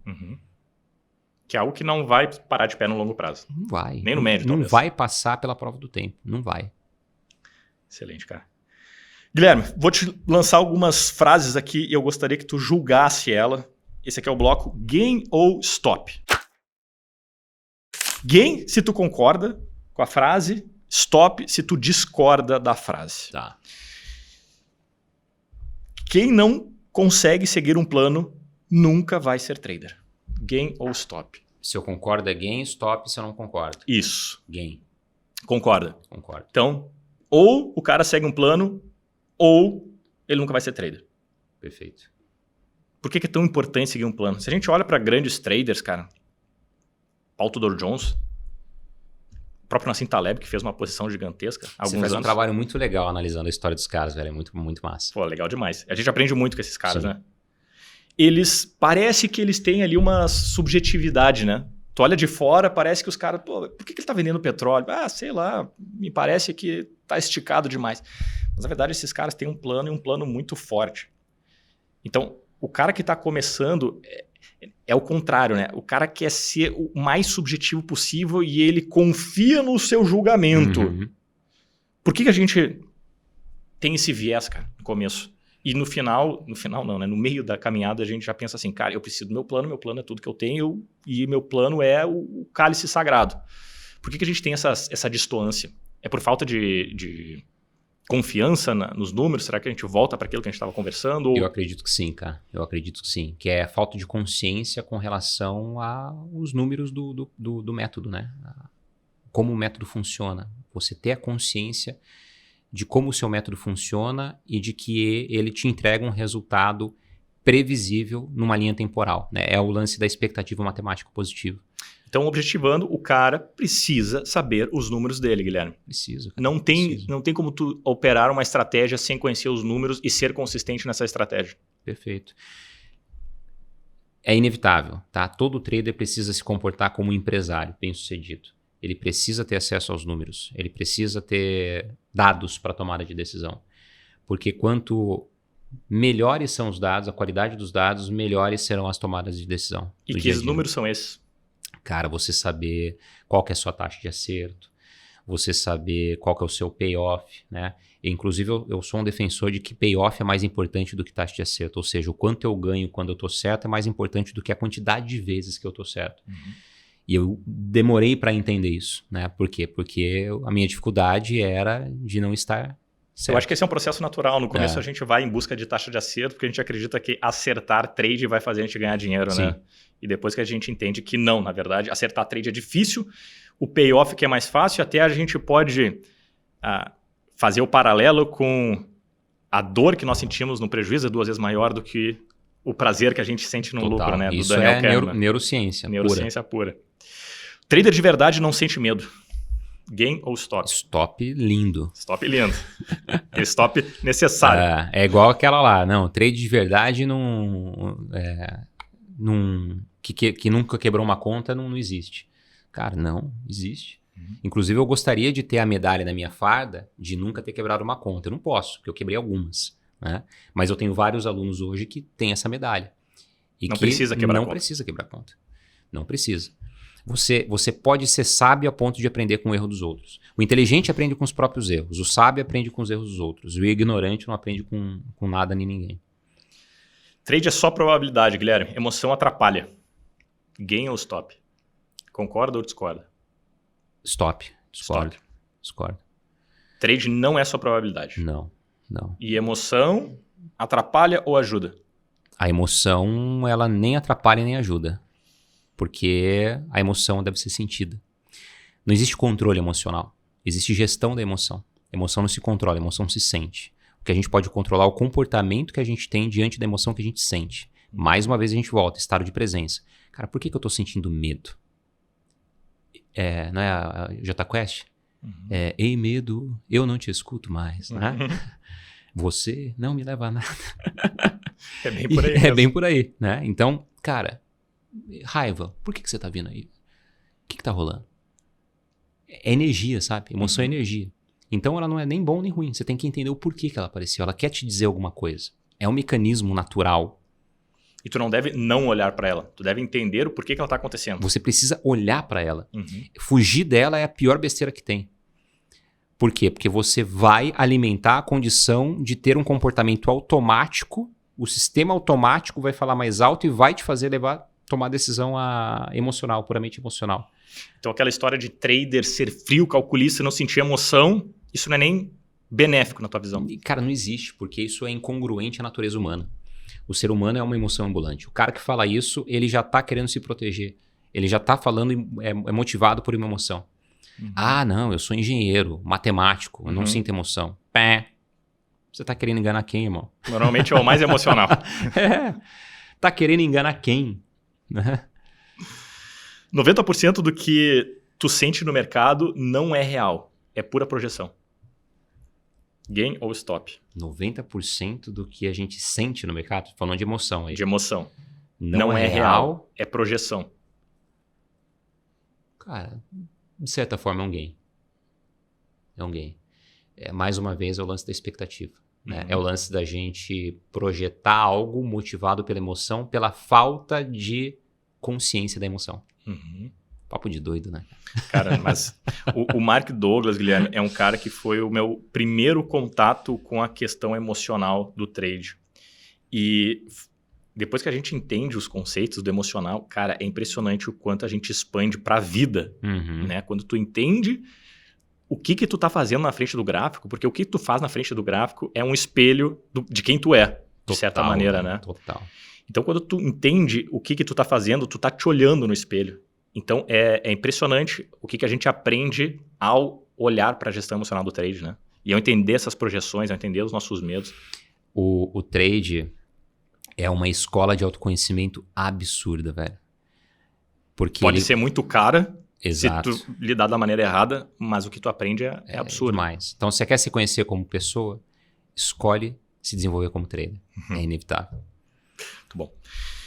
Guilherme, quero entender um pouquinho agora como foi aquele teu processo que todo trader acaba passando inevitavelmente, que é o processo de a gente sair de um estado perdedor, que para uns demora um pouco mais, outros um pouco menos, e entrar naquele estado vencedor. Vamos conversar só um pouquinho sobre estado, mas antes disso, sobre a tua virada de chave. Como é que foi a tua virada de chave? De que maneira tu enxerga isso? Foi de um dia para o outro, uma semana para outra, mas o que tu mudou internamente hoje? Porque hoje fica mais claro quando tu olha, tu tá num outro patamar de trader e a gente consegue entender que depois que o evento aconteceu e a gente consegue ficar distante, fica mais claro a situação, né? O que tu mudou internamente hoje que fez os teus resultados modificarem externamente? Legal. Cara, eu acredito que, como a gente falou há pouco, né, o trading ele me fez evoluir muito como pessoa. Quando que eu comecei a minha jornada de conhecimento no que diz respeito a toda a parte emocional? Quando eu fui buscar lidar com algumas situações que estavam desconfortáveis para mim. Cara, porque precisa estar desconfortável para você querer mudar algo. É a história do cachorro sentado no prego. Conhece essa? Não conheço. O cachorrinho estava sentado num prego ali num posto de gasolina, né? Aí o camarada foi lá abastecer, aí pediu para abastecer, enquanto o frentista estava enchendo o tanque ali, ele estava observando, um pouco distante, o cachorrinho sentado chorando. Ele não sabia que ele estava sentado no prego, ele estava sentado chorando. E aí ele começou a ficar impaciente de ver aquilo, né? O frentista volta para cobrar ele e falou assim, viu, amigo, aquele cachorro tá chorando ali. Ah, é normal, ele tá aí todo dia chorando. Mas por quê? Porque ele tá sentado no prego. Cara, mas por que ele não levanta? Ah, talvez é porque não tá doendo tanto assim. Uhum. Né? Então precisa estar doendo, cara. O suficiente para você querer Muito levantar bom, a bunda, né? E correr atrás de resolver o problema. E tem gente que fica sentado Fica ali sentado uma no vida prego, inteira. Uma Zé. vida inteira, cara. Por quê? Porque não dói tanto. Né? Uhum. Porque se doesse tanto, levantava. Então, para mim começou a doer bastante. E aí eu comecei a buscar por autoconhecimento. Né? Minha primeira experiência foi até no Método CIS, do Paulo Vieira, que para mim foi de bastante impacto, né? Que eu tive o primeiro encontro com algumas questões internas que eu precisei de resolver e aquilo foi tão transformador para mim que eu falei assim, cara, eu quero me aprofundar. E ali eu fiz, né, toda a grade de formação. Isso tu já estava operando? Já estava como trader já. Eu fiz toda a grade de formação, né, no Método CIS, me formei como Master Coach, depois eu fiz hipnose clássica, hipnose clínica, PNL, terapia cognitivo-comportamental, treinamento comportamental. E aí eu fui, né, me desenvolvendo para adquirir o quê? Repertório. Só que quanto mais eu estudava sobre aquilo, mais eu entendia sobre mim mesmo. E quanto mais eu ensinava, mais eu aprendia. Porque quem ensina aprende duas vezes. Demais. Né? E aí me apaixonei a ponto de escrever até livros sobre isso. Daí, inclusive, eu preciso pegar o seu aí. E aí, cara, o que eu percebi? Eu percebi que no momento que eu parei de correr atrás do dinheiro, que eu tirei o olho do cifrão, ele veio pro bolso. Então, eu parei de fazer trade pelo propósito da grana, pura e simplesmente falando. Eu comecei a operar para operar bem, para me sentir bem fazendo aquilo que eu estava fazendo, sabe? Para executar bem a atividade de trading. Para terminar o dia e falar assim, cara, eu me orgulho de mim mesmo, porque eu cumpri com o combinado. E aquilo, dia após dia, ia fortalecendo a minha confiança, a minha segurança. E a consequência disso foi ver o quê? As minhas primeiras DARFs sendo geradas, né? Eu falei assim, caraca, velho, é possível, cara. Mas tu não olhava para o financeiro? Não, antes eu olhava. Antes tu olhava só para o financeiro. Só pro financeiro. Depois tu parou de olhar para o financeiro. É. O que é parar de olhar para o financeiro? Tu dava uma espiadinha no resultado do trade ou nem isso, cara? Não, sim. Parar de olhar para o financeiro é parar de dar peso para ele. Perfeito. Parar de fazer atividade de trading por causa disso. Por causa disso, né? Nesse sentido. Mas, obviamente, que eu olhava para os números, né? Não, eu te pergunto isso porque eu já conversei com alguns traders que falaram que pararam de olhar para o financeiro literalmente e isso ajudou. Sim. Isso ajudou. Até se concentrar hoje, no cara, gráfico. Eu converso com traders que boletam bem mesmo, que fazem resultados financeiros bem expressivos, só que os caras, eles operam uma conta com valor menor e replicam para outras contas com valores maiores, para não olhar um flutuante grande nas outras contas. Pô, interessante isso. Então, eles acabam driblando a percepção que eles têm diante do financeiro. E não tem esse peso, essa carga. E conseguiram operar melhor dessa forma. Então, é uma estratégia também. E como tu percebeu, ou como tu percebe quando tu está operando com base na emoção ou com base na razão? Ou se tem uma distinção? Legal. Tem uma distinção na tua percepção? Pô, tô operando aqui com base na razão, ou aqui com base na emoção, ou não é tão binário assim? Cara, se eu consigo explicar o porquê eu executei aquela operação de uma maneira muito clara, a ponto de uma criança de 12 anos entender, eu estou operando com base na razão. Eu estou fazendo o que eu desenhei que eu deveria fazer. Agora, se eu for explicar e começar com então, irmão... Gaguejar? Gaguejou? Kiko, Chaves. Cara, quer dizer que você está operando por emoção. Sabe uma outra coisa que é legal a gente trazer à tona aqui também, cara? Que me ajudou esse exercício muito poderoso, cara. Simples e poderoso. É, total. Legal. E mais uma vez vem naquele lance do autoquestionamento. Né? Da gente trocar ideia. Cara, eu troco ideia comigo mesmo direto, velho. Hoje eu moro numa casa, né? Inclusive casa que foi fruto do trade. Comprei a casa e reformei com dinheiro do trade. Pô, legal, parabéns, cara. É possível. Legal demais. E antes eu morava num apartamento, né, cara, e eu até brinco. Acho que os caras na portaria que ficavam vendo a câmera do elevador, eu falei, cara, esse cara é muito louco. Porque às vezes eu trocava umas ideias assim no espelho contigo mesmo. Absurda, né? E até hoje, eu tô lá no escritório, você tá ouvindo falar para o Guilherme tá conversando com alguém. Não, é comigo, cara. Em voz alta mesmo. Em voz alta, velho. Em voz alta. Eu bato altos papos comigo mesmo. E quem se identificar, comenta aí. Se vocês fazem isso também, vocês não estão sozinhos não, tá? Não é doido, não. Mas uma outra coisa legal pra gente trazer aqui, velho, que me ajudou bastante, é que a atividade de trading, num primeiro momento, ela não deve ser a sua atividade de receita principal. Como que entrou o educacional na minha vida, cara? O educacional entrou de uma maneira muito natural, né? Porque quando eu tomei a decisão de sair do CLT e larguei um negócio recém-formado, larguei porque não estava dando lucro, senão eu vendia, para ficar exclusivamente do trading, é quando eu já estava tendo um resultado financeiro ali, que conversando com a minha esposa, estava tudo bem para a gente tocar o barco, e eu não tinha um colchão financeiro gigantesco não, cara. Então, assim, eu tomei risco, soltei o leão mesmo. Mas a minha dor de continuar tendo a vida que eu estava tendo era maior do que o risco que eu estava tomando, sabe? Entendido. Então, cara, o que eu fiz? Logo quando eu tomei essa decisão, alguns amigos me procuraram. Pô, Guilherme, por que você saiu de uma empresa que você estava como coordenador de produção e largou um negócio recém-formado para ficar no trade? O que está acontecendo? Fala mais para mim, né? E aí esses amigos... Começaram a ficar preocupados contigo, imagina. Num primeiro momento preocupado, mas no segundo momento, cara, me ensina aí, velho. Legal. Entendeu? Ensina porque aí. Começou a dar certo. Exatamente. Legal. E aí eu comecei a ensinar. Vamos fazer uma turminha? Vamos fazer. Eu fiz uma turma de 4 pessoas na sala de jantar da casa de um deles, uma semaninha. E ali me deu estalo. Eu falei assim, cara, ensinar me fez entender melhor aquilo que eu estou fazendo. Eu vi que eu tenho um dom natural, que eu não posso negligenciar esse dom, né? Que é da didática, de ensinar, me sentir bem com isso. Sabe quando você sente que você está exercendo um propósito? O teu ofício. Exato, velho. Você fala assim, caraca, velho, eu entrei em flow.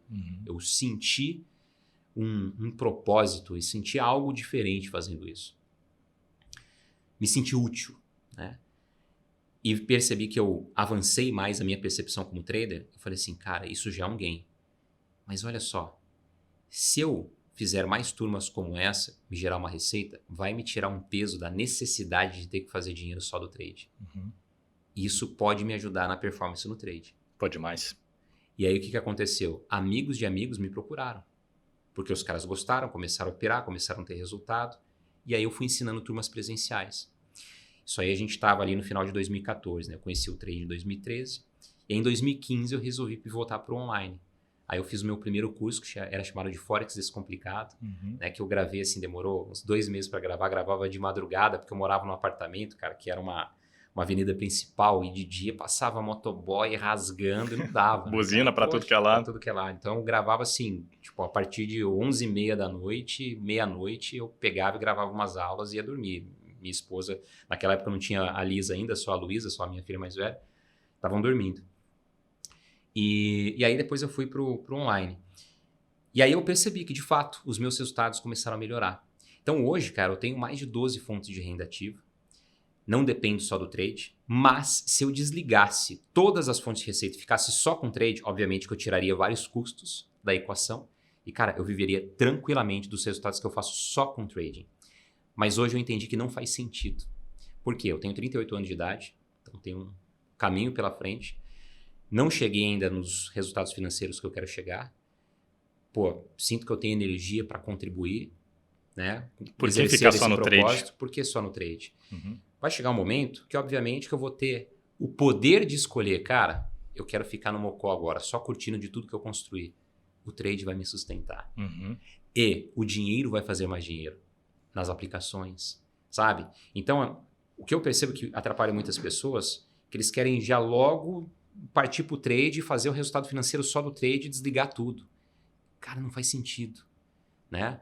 Tem o trading como uma fonte de renda paralela primeiro, e vai chegar um momento que você vai ter o poder de escolher ficar só com trade. Mas talvez, quando chegar esse momento, você nem queira ficar só com trade.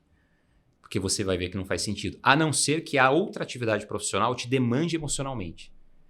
Se não te demandar emocionalmente, se estiver tudo bem equilibrar os pratos, vida pessoal, vida profissional, cara, não faz sentido largar. Concordo. Então hoje eu faço isso, eu faço esse questionamento. Cara, essa fonte de receita ela vai realmente me gerar receita de verdade? O que é receita? Tanto financeira como emocional? Vai. Então cai para dentro. Cara, não vai. Vai te dar muita dor de cabeça, não compensa.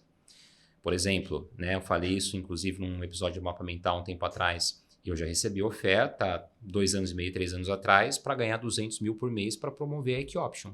Cara, não faz o menor sentido.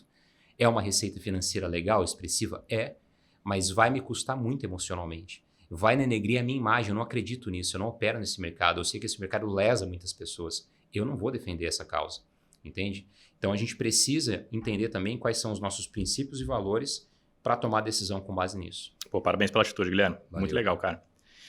Guilherme, tu lembra do teu primeiro mês consistente? Hoje, olhando para trás, imagina que naquele momento talvez tu não tivesse te dado conta, né, de que, cara, estou conseguindo produzir uma virada. Mas hoje, tu lembra dele? Sim, sim. Talvez não o primeiro mês, mas o primeiro momento. Sim. Cara, foi quando eu justamente entendi que eu poderia tomar o risco de tomar a decisão de chegar no meu supervisor, na verdade no meu gerente na época, no CLT, e falar assim, ó, me encaixe aí numa próxima saída, né? Vamos fazer um acordo para que eu também não saia de mão vazia, né?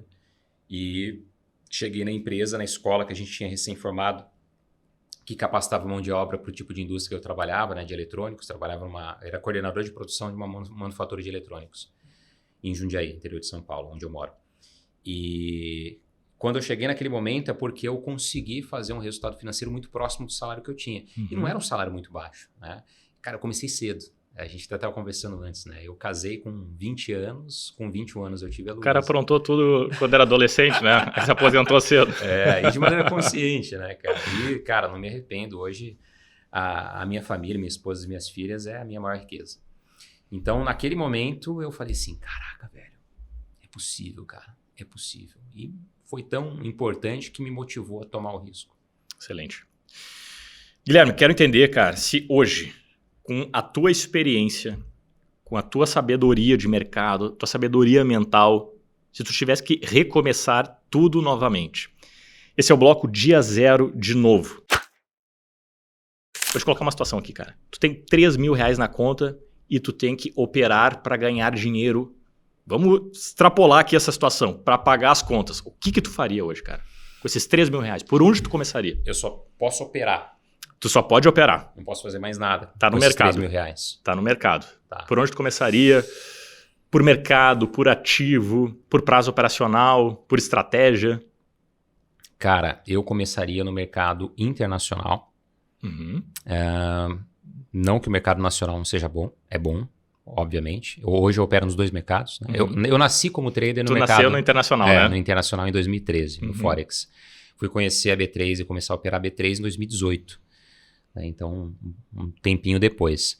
Hoje eu opero em ambos os mercados e eu vejo que faz total sentido operar em ambos os mercados. Porque você tem condição de extrair dinheiro. O trader bem preparado, eu estava até falando sobre isso esses dias. Independentemente do cenário, cara, econômico, global, o trader bem preparado consegue extrair dinheiro porque volatilidade é sinônimo de oportunidade para o trader bem preparado. Não, até porque o trader está em busca de oportunidade. Às vezes vai ser no mercado internacional, às vezes no nacional. Exato. Né? Onde vai estar melhor posicionado. Mas eu iria para o mercado internacional porque a barreira é baixa. Né? Acho que com uma continha de $100 você já consegue operar decentemente, né, bem ali, com microlote. Não precisa tomar muito risco. Obviamente que o ideal é uns $500, né? Mas $100 já, um 0,01 ali. Dá para sentir a temperatura. Dá para sentir a temperatura. Menos que isso, você já vai imprimir dinheiro. Né?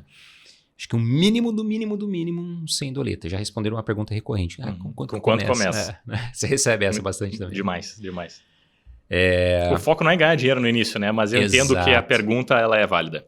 É legítima. Exato. Então, eu começaria por conta disso e por conta do mercado internacional ser um mercado mais direcional, velho. Eu acredito que é um mercado que tem menos ruído do que o mercado nacional. O mercado nacional, eu costumo brincar que, principalmente o mini índice, nem tanto o mini dólar, mas o mini índice é um adolescente rebelde. Você é o capiroto, cara. O mini índice eu fujo dele como eu fujo da cruz, cara. Como o diabo foge da cruz. Então, imagina para um cara que está começando... Dificílimo. É um dos ativos mais difíceis de se operar, né? Cara. Então, o cara que está começando, ele está numa posição positiva, fez uma gestão, ele toma um 0-0. Cara, isso vai minando a confiança do cara. Agora, quando você pega um mercado mais direcional, você consegue fazer uma gestão do trade melhor e consegue ver o payoff acontecer com um pouco mais de facilidade, assim dizendo.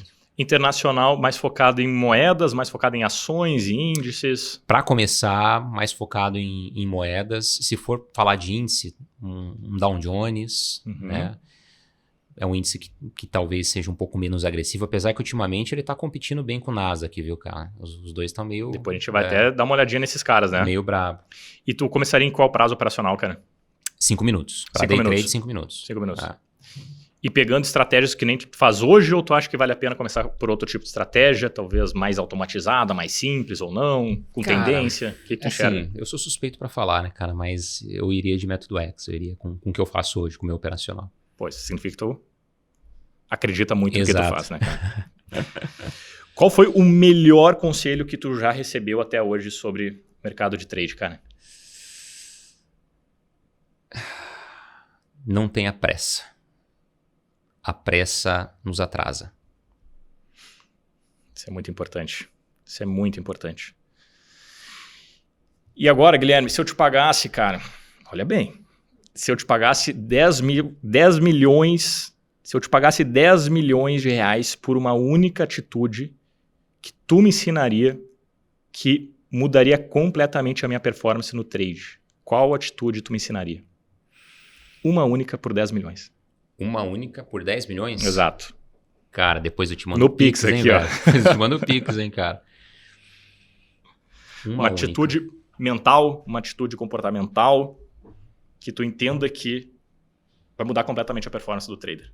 A minha performance. Defenda o seu plano como você defende a sua própria vida. Em que sentido isso? Defender? Defender, seguir. Seguir. Ou seja, definir um plano. O que é um plano? A estratégia que você vai operar, os ativos que você vai operar, a janela operacional, o seu risco máximo diário e o seu risco máximo por trade. Por quê? Porque a gente pode ter um risco máximo diário, por exemplo, de R$600 e dividir esses R$600 em 3 operações de 200. Consciente dessas regras do seu plano, defenda elas como você defende a sua própria vida. Porque fazer isso ao longo do tempo vai fazer com que você conquiste os resultados que você tanto almeja. Ou pelo menos fala que quer. Excelente. Quero botar um pouquinho de pimenta agora aqui, Guilherme. Bora. Esse aqui é o bloco A Hora da Verdade. Guilherme, qual foi a maior porrada que tu já tomou do mercado? A maior porrada que eu já tomei do mercado? Cara, foi... a porrada e o ganho veio do mesmo lado, tá? Foi num stop no Gold, cara. No stop no Gold de $5.200. Numa única operação? Num montante de operação. E ali, como é que tu lidou com isso? Cara, eu me senti o cocô do cavalo do bandido, né, velho? Me senti a pior pessoa do mundo. Por quê? Porque nessa ocasião eu fui negligente. Né? Eu fiz preço médio com martingale, não operei região. Então, acabei que alavancando demais e chegou um certo momento que eu falei assim, cara, se eu não aceitar aqui, eu vou perder muito mais do que isso. E aceitar aquela perda foi, cara... Eu imagino. Foi muito, muito difícil, velho. Até chegar nesse estado de que eu preciso encerrar isso aqui. Foi um trade que perdurou ali quase 2 semanas, não aceitando, torcendo. Tava comprando enquanto tava caindo? Ou vendendo? E quando eu entendi que se eu não cortasse ali, a minha saúde emocional ia pro barro e financeira também, né? Porque eu ia perder mais do que eu poderia perder. Tomar aquela decisão foi dolorosa. Foi um mix de emoção, na verdade. Porque na hora que eu tomei, eu senti um alívio, mas com muita culpa. Muita culpa.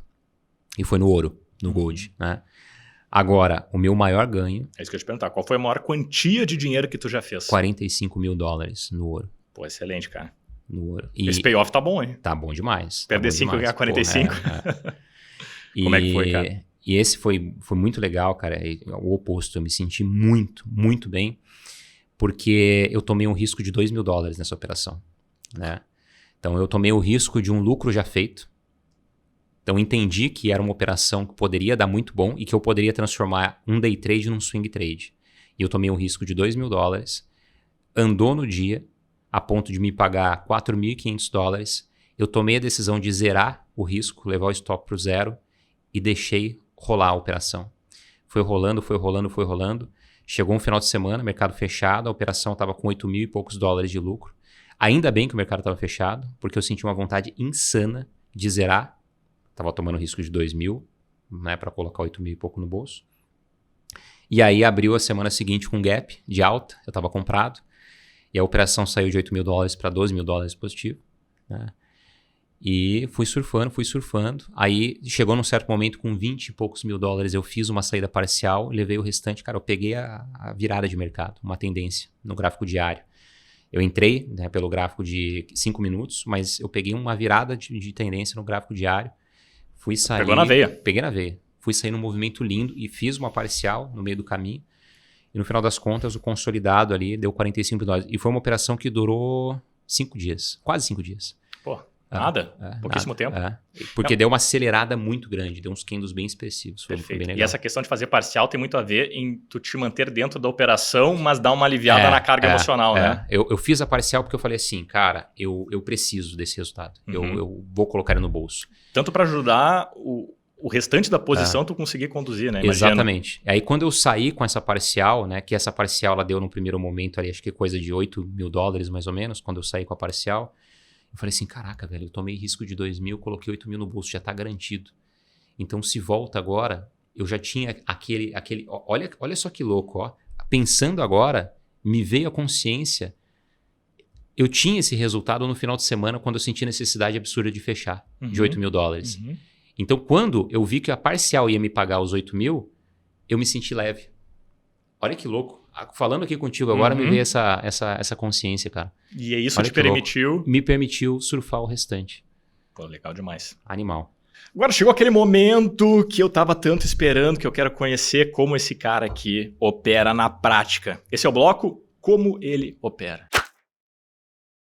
Guilherme, estamos aqui com a Xstation aberta, Dow Jones, gráfico de 15 minutos. Boa, Xstation 5, aberta. Já vi que tu colocou a mínima do dia anterior. Sim. A máxima do dia anterior. E o preço de fechamento do último dia e, consequentemente, a abertura, porque não teve gap, né? Maravilha. Tô aqui no Dow Jones, gráfico de 15 minutos, né? Que me traz uma visão bem clara. Esse é o separador de período, a linha vertical, né? Que separa o pregão anterior do atual. Perfeito. Então, aqui, o que eu consigo observar? E né? o que tu tem no gráfico além disso? Tu tem 3 médias aqui. Médias, isso. A média de 21 simples, ou aritmética, de 200, que é a amarelinha, né? De 200, que é a vermelhinha, simples ou aritmética, e essa branquinha aqui, a de 7 exponencial. Maravilha. Tá, então aqui a gente tem um mercado caindo perto da mínima do dia anterior, que é um ponto que tu enxerga ali como relevante. Isso, como relevante. E aí o que tu faz agora, cara? Então aqui, ó, nesse dado momento, eu não tenho gatilho nenhum de estratégia, né? O que eu poderia fazer aqui, dependendo do contexto, é colocar uma risk entry nessa região de preço, que é uma região de order block, que conflui com a mínima do dia. A gente tem um estocástico aqui sobrevendido, então eu tenho aqui alguns edges, algumas vantagens operacionais. Perfeito. Né? Então eu poderia tomar uma posição como essa. Mas... O estocástico tu usa de 14 períodos, de 14, é isso? É. Um pouquinho mais longo. Eu uso ele também. O de 14 também? Legal. E o estocástico eu uso como filtro, para avaliar a região de sobrecompra e sobrevenda. Então, o preço está numa região de demanda, está sobrevendido, pô, legal. É um sinal de confirmação de que existe um potencial movimento corretivo para acontecer. Tu só entra numa região de compra se o estocástico está sobrevendido? Exato. Perfeito. E o contrário também, oferta, uma região de oferta, né, resistência, se o estocástico está sobrecomprado. Estocástico meio de caminho não entro. Eu costumo falar assim, cara, se tá no meio do caminho, do meio pro final, tá do meio pro final da festa. E no meio do final da festa é música ruim, bebida e comida ruim, né? Então eu gosto de pegar o início de festa. Tá? O início de festa. Que é o início do mercado produzindo alguma inflexão. Isso, né? Ou uma virada de tendência de alta para baixa, ou um movimento corretivo, ou o contrário, de baixa para alta, um movimento corretivo. Então aqui nesse contexto não faria nada, mas nesse contexto aqui, olha que interessante, né? O mercado ele fez um movimento forte de baixa ontem, que teve notícia, né? Teve taxa de juros do Banco Central americano. E aí logo depois devolveu, corrigiu e ele veio de encontro ao quê? A média de 200, que nesse caso ela estava funcionando como uma resistência dinâmica, em confluência com uma região de oferta, né? Então aqui eu tenho um bloco de ordem. Que é os topos anteriores. Isso. Que é os topos, inclusive o topo que projetou essa queda forte na notícia. Perfeito. Então é uma localização que eu ficaria de olho para uma potencial venda. Mas eu não entro simplesmente no teste da média aqui. Isso. Eu não entro simplesmente no teste da média aqui. O que eu faço? Eu desço para um gráfico de 5 minutos. Eu vou até marcar aqui, cara. Colocar uma linha vertical aqui nessa região de preço para a gente enxergar ela lá no gráfico de 5 minutos. E até pode dar um zoom depois para a galera conseguir ver bem. Para ficar mais claro, né? Isso. Vamos dar um zoomzão aqui, ó. Boa. E vamos voltar um pouquinho para trás. Isso. Ó, onde está marcado aqui. Então, tu entrou no 15 para entender a região. Isso. E entrou no 5 para daí buscar... Para buscar o gatilho. Então, ó, por exemplo, ó, a região do 15, uma região de oferta, com vários fatores de confluência. Order block, média de 200, funcionando como resistência dinâmica. O estocástico sobrecomprado no gráfico de 15 minutos. Olha no gráfico de 5 minutos. O estocástico sobrecomprado também, nessa região onde a gente marcou lá, que foi o teste. Aqui, eu ainda não tenho gatilho. Vou ter gatilho quando? Aqui, ó. Neste candle vendedor que fechou abaixo da média de 21. Isso aqui é o que eu chamo de ponto 1 no método X. Tá. Então, aqui eu entro com uma venda no rompimento da mínima do candle. O stop, nesse caso, eu coloco acima, né? E aí eu vou ficar de olho no quê? Na próxima região mapeada, que pode ser uma barreira, que seria o quê? O preço de abertura do dia, que é essa linha tracejada branca. Perfeito. Né? Então, a tua entrada se deu porque o candle fechou abaixo da média móvel de 21. Nessa localização. Então, primeiro localização, depois o gatilho. E poderia ser qualquer candle ou é porque esse candle é forte? Porque esse candle é forte. Tá. Exato. Perfeito. Se fosse então, um candle pequenininho ali, tu não aceitaria. Um dogezinho, não. Né? Então, aqui, inclusive, a gente tem um evento, né? Que é o quê? Bear 180, né? Um engolfo de baixa. Então, a gente tem um candle vendedor limpando esse candle comprador. Então, esse candle comprador aqui, nessa localização de preço, ou seja, final de festa, ele é um candle de exaustão. Enquanto o candle vendedor mostra um movimento de ignição, uma potencial ignição que vai ser confirmada pelo movimento sucessor. Então, aqui, rompimento da mínima, ponto 1, porque o candle fechou, de fato, abaixo da média de 21, stop acima. Aqui essa região é uma região que eu posso escolher dependendo do contexto do dia. E aí eu olho para o trade como um negócio. Então, cara, esse é meu primeiro trade. Eu vou deixar correr mais. Cara, não é meu primeiro trade. É o meu segundo, terceiro, talvez último trade do dia.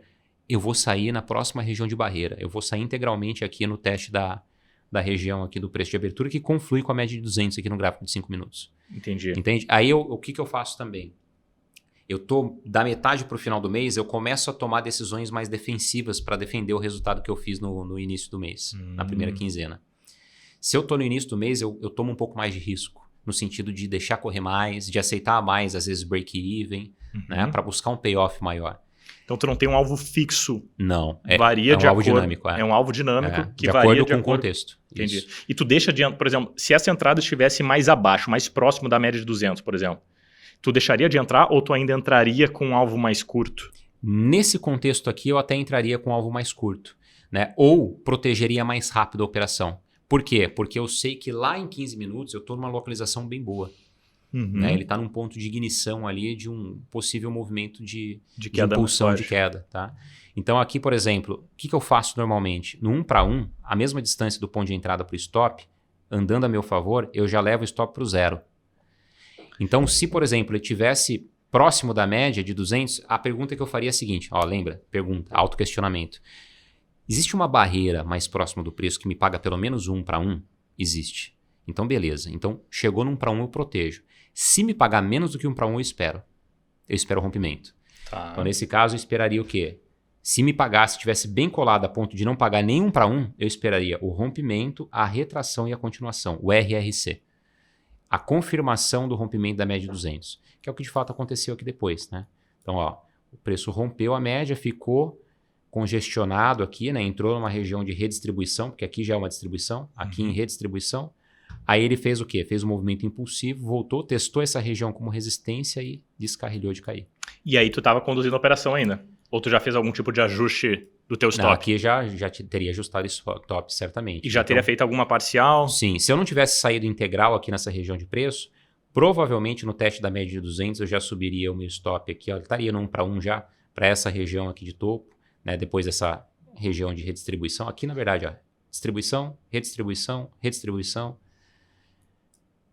E aí eu iria conduzindo nível a nível. Uma outra forma de conduzir também é usando uma média exponencial de 7. Principalmente quando a gente tem um movimento maior de 45 graus, como esse, ela funciona muito bem como trading stop dinâmico. Nesse caso aqui, a entrada no rompimento da mínima do candle, que não é dos melhores por conta dessa sombra inferior. Né? A condução na média de 7, somente quando esse candle fechou acima, traria o stop para a máxima dele. Perfeito. Que é o que o Oliver chama do trem das 8. Exatamente. Eu faço exatamente assim minhas conduções de day trade. De day trade? Legal, todas pela média móvel de 9. Daí de 9, que é a Larry Williams. Que é a Larry Williams, exatamente. A minha referência da média exponencial de 7 é a Larry Williams, só que eu adaptei ela um pouquinho mais curta. Um pouquinho mais curta.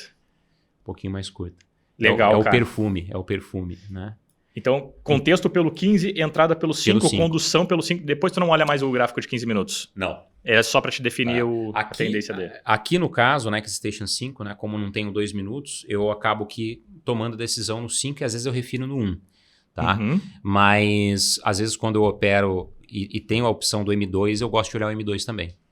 Legal demais. E aqui no gráfico de 15, a gente está perto de uma região de suporte. Aqui, o que precisaria acontecer para te produzir uma entrada? Legal. Aqui, ó, não acontecendo o Shosh, né? Que é o quê? A mudança de característica. Talvez aconteceu, se eu colocar um gráfico de linha, vamos ver. Levemente, ó. Tá vendo esse topinho levemente mais alto que o anterior? Então aqui, ó, se ele faz um retorno testando a região do 5061 dessa micro parede compradora, acontece o alinhamento de fluxo. Então, se ele volta aqui agora e me dá um ponto 1 de compra acima da média de 21, é uma compra decente. Legal. Guilherme, para a gente encerrar aqui, cara, e pegando emprestado a fala do Antônio Abujanra, do Provoca, que eu achei fantástico o que ele fala, onde ele faz a pergunta, o que é a vida? Legal. Guilherme, eu quero te perguntar, o que é a consistência? Consistência é liberdade. É liberdade. A consistência de resultados requer consistência de ações. E a liberdade, ela está escondida atrás exatamente disso. Guilherme, o que é a consistência? É a liberdade. E uma última vez, Guilherme, o que é a consistência? É liberdade. Excelente, cara. Guilherme, muito obrigado pelo papo, cara. Sensacional. Bom demais, cara. Hoje, para uma pessoa que não te conhece, como que ela te procura, cara? Como é que ela entende mais sobre a tua metodologia, sobre a tua forma de pensar, sobre a tua sala? Tu tem uma sala de trade ao vivo. Onde é que ela vai, cara? Como é que ela entra em contato contigo? Cara, hoje o nosso ecossistema mais completo, onde a gente tem técnica emocional num só lugar, a gente tem uma formação completa, a gente tem a sala de trade ao vivo, que a gente coloca a teoria na prática. Eu costumo dizer, e eu sei que você é um defensor disso também, irmão, que você consegue ter liberdade de fato quando você aprende, né? Então, não queira ficar sendo um trader copiador, sabe, de sinal, porque quem aprende não depende, tá? E na sala cadeira. Exatamente. E na sala de trade ao vivo, a gente explica o racional por trás de cada decisão para que você aprenda e não dependa. Você pode replicar as mesmas operações? Pode, tendo consciência do risco, entendendo o motivo pelo qual. Mas o mais importante é a pessoa entender o porquê, para que ela consiga fazer mesmo quando ela estiver sozinha. Né? Porque, poxa, eu não quero ficar até 100 anos fazendo sala de trade ao vivo. Então, vai chegar uma hora... Tu quer que o cara entenda o que está acontecendo ali e faça sozinho. Eu tenho a mesma visão. Eu quero que, assim, por exemplo, num grupo de alunos, ele mande o racional, que é mais importante que o resultado final, e não só ele, mas as outras pessoas enxergaram a mesma coisa que ele. Ou seja, ele de fato aprendeu e ele consegue fazer por conta própria. Então, a gente tem o ecossistema da comunidade TraderX. Se você digitar guilhermecardoso.com, você vai ver ali comunidade TraderX, você vai ver, faço aula gratuita no YouTube de segunda-feira às 19 horas, toda segunda-feira. Explicando um pouquinho da tua metodologia. Uma aula técnica, uma aula emocional, então é um momento de troca de ideia ali, né? Onde a gente exerce o que a gente gosta de fazer, que é ensinar. Show demais. E as redes sociais, tá tudo lá. E Guilherme Cardoso X, você me encontra tanto no Instagram como no TikTok. E eu quero te presentear, irmão. Eu ia perguntar onde é que estava aquele livro. Pô, legal demais, hein? O jogo interior do trader. Interior do trader. Domina as estratégias mentais que traders profissionais usam para operar com confiança, segurança e lucrar com consistência. Olha isso aqui, aí. Cara, que coisa linda isso. Esse livro eu lancei no ano passado, cara. O meu primeiro livro é o Você Não Quer Ser Trader, que é um livro mais introdutório, né? Que introduz quem não conhece muito sobre o mercado para o mercado. É um livro best-seller. Esse daí é um livro mais de comportamento humano, né, comportamento emocional para traders, e que eu lancei no ano passado, que está em vias de se tornar best-seller também, cara. Então, final de semana vai ser de muito aprendizado. Muito bom proveito. Pô, demais. Guilherme, mais uma vez, muito obrigado, irmão. Baita conversa, aprendi demais. Tamo junto. Foi sensacional, cara. Tamo junto. Conta comigo.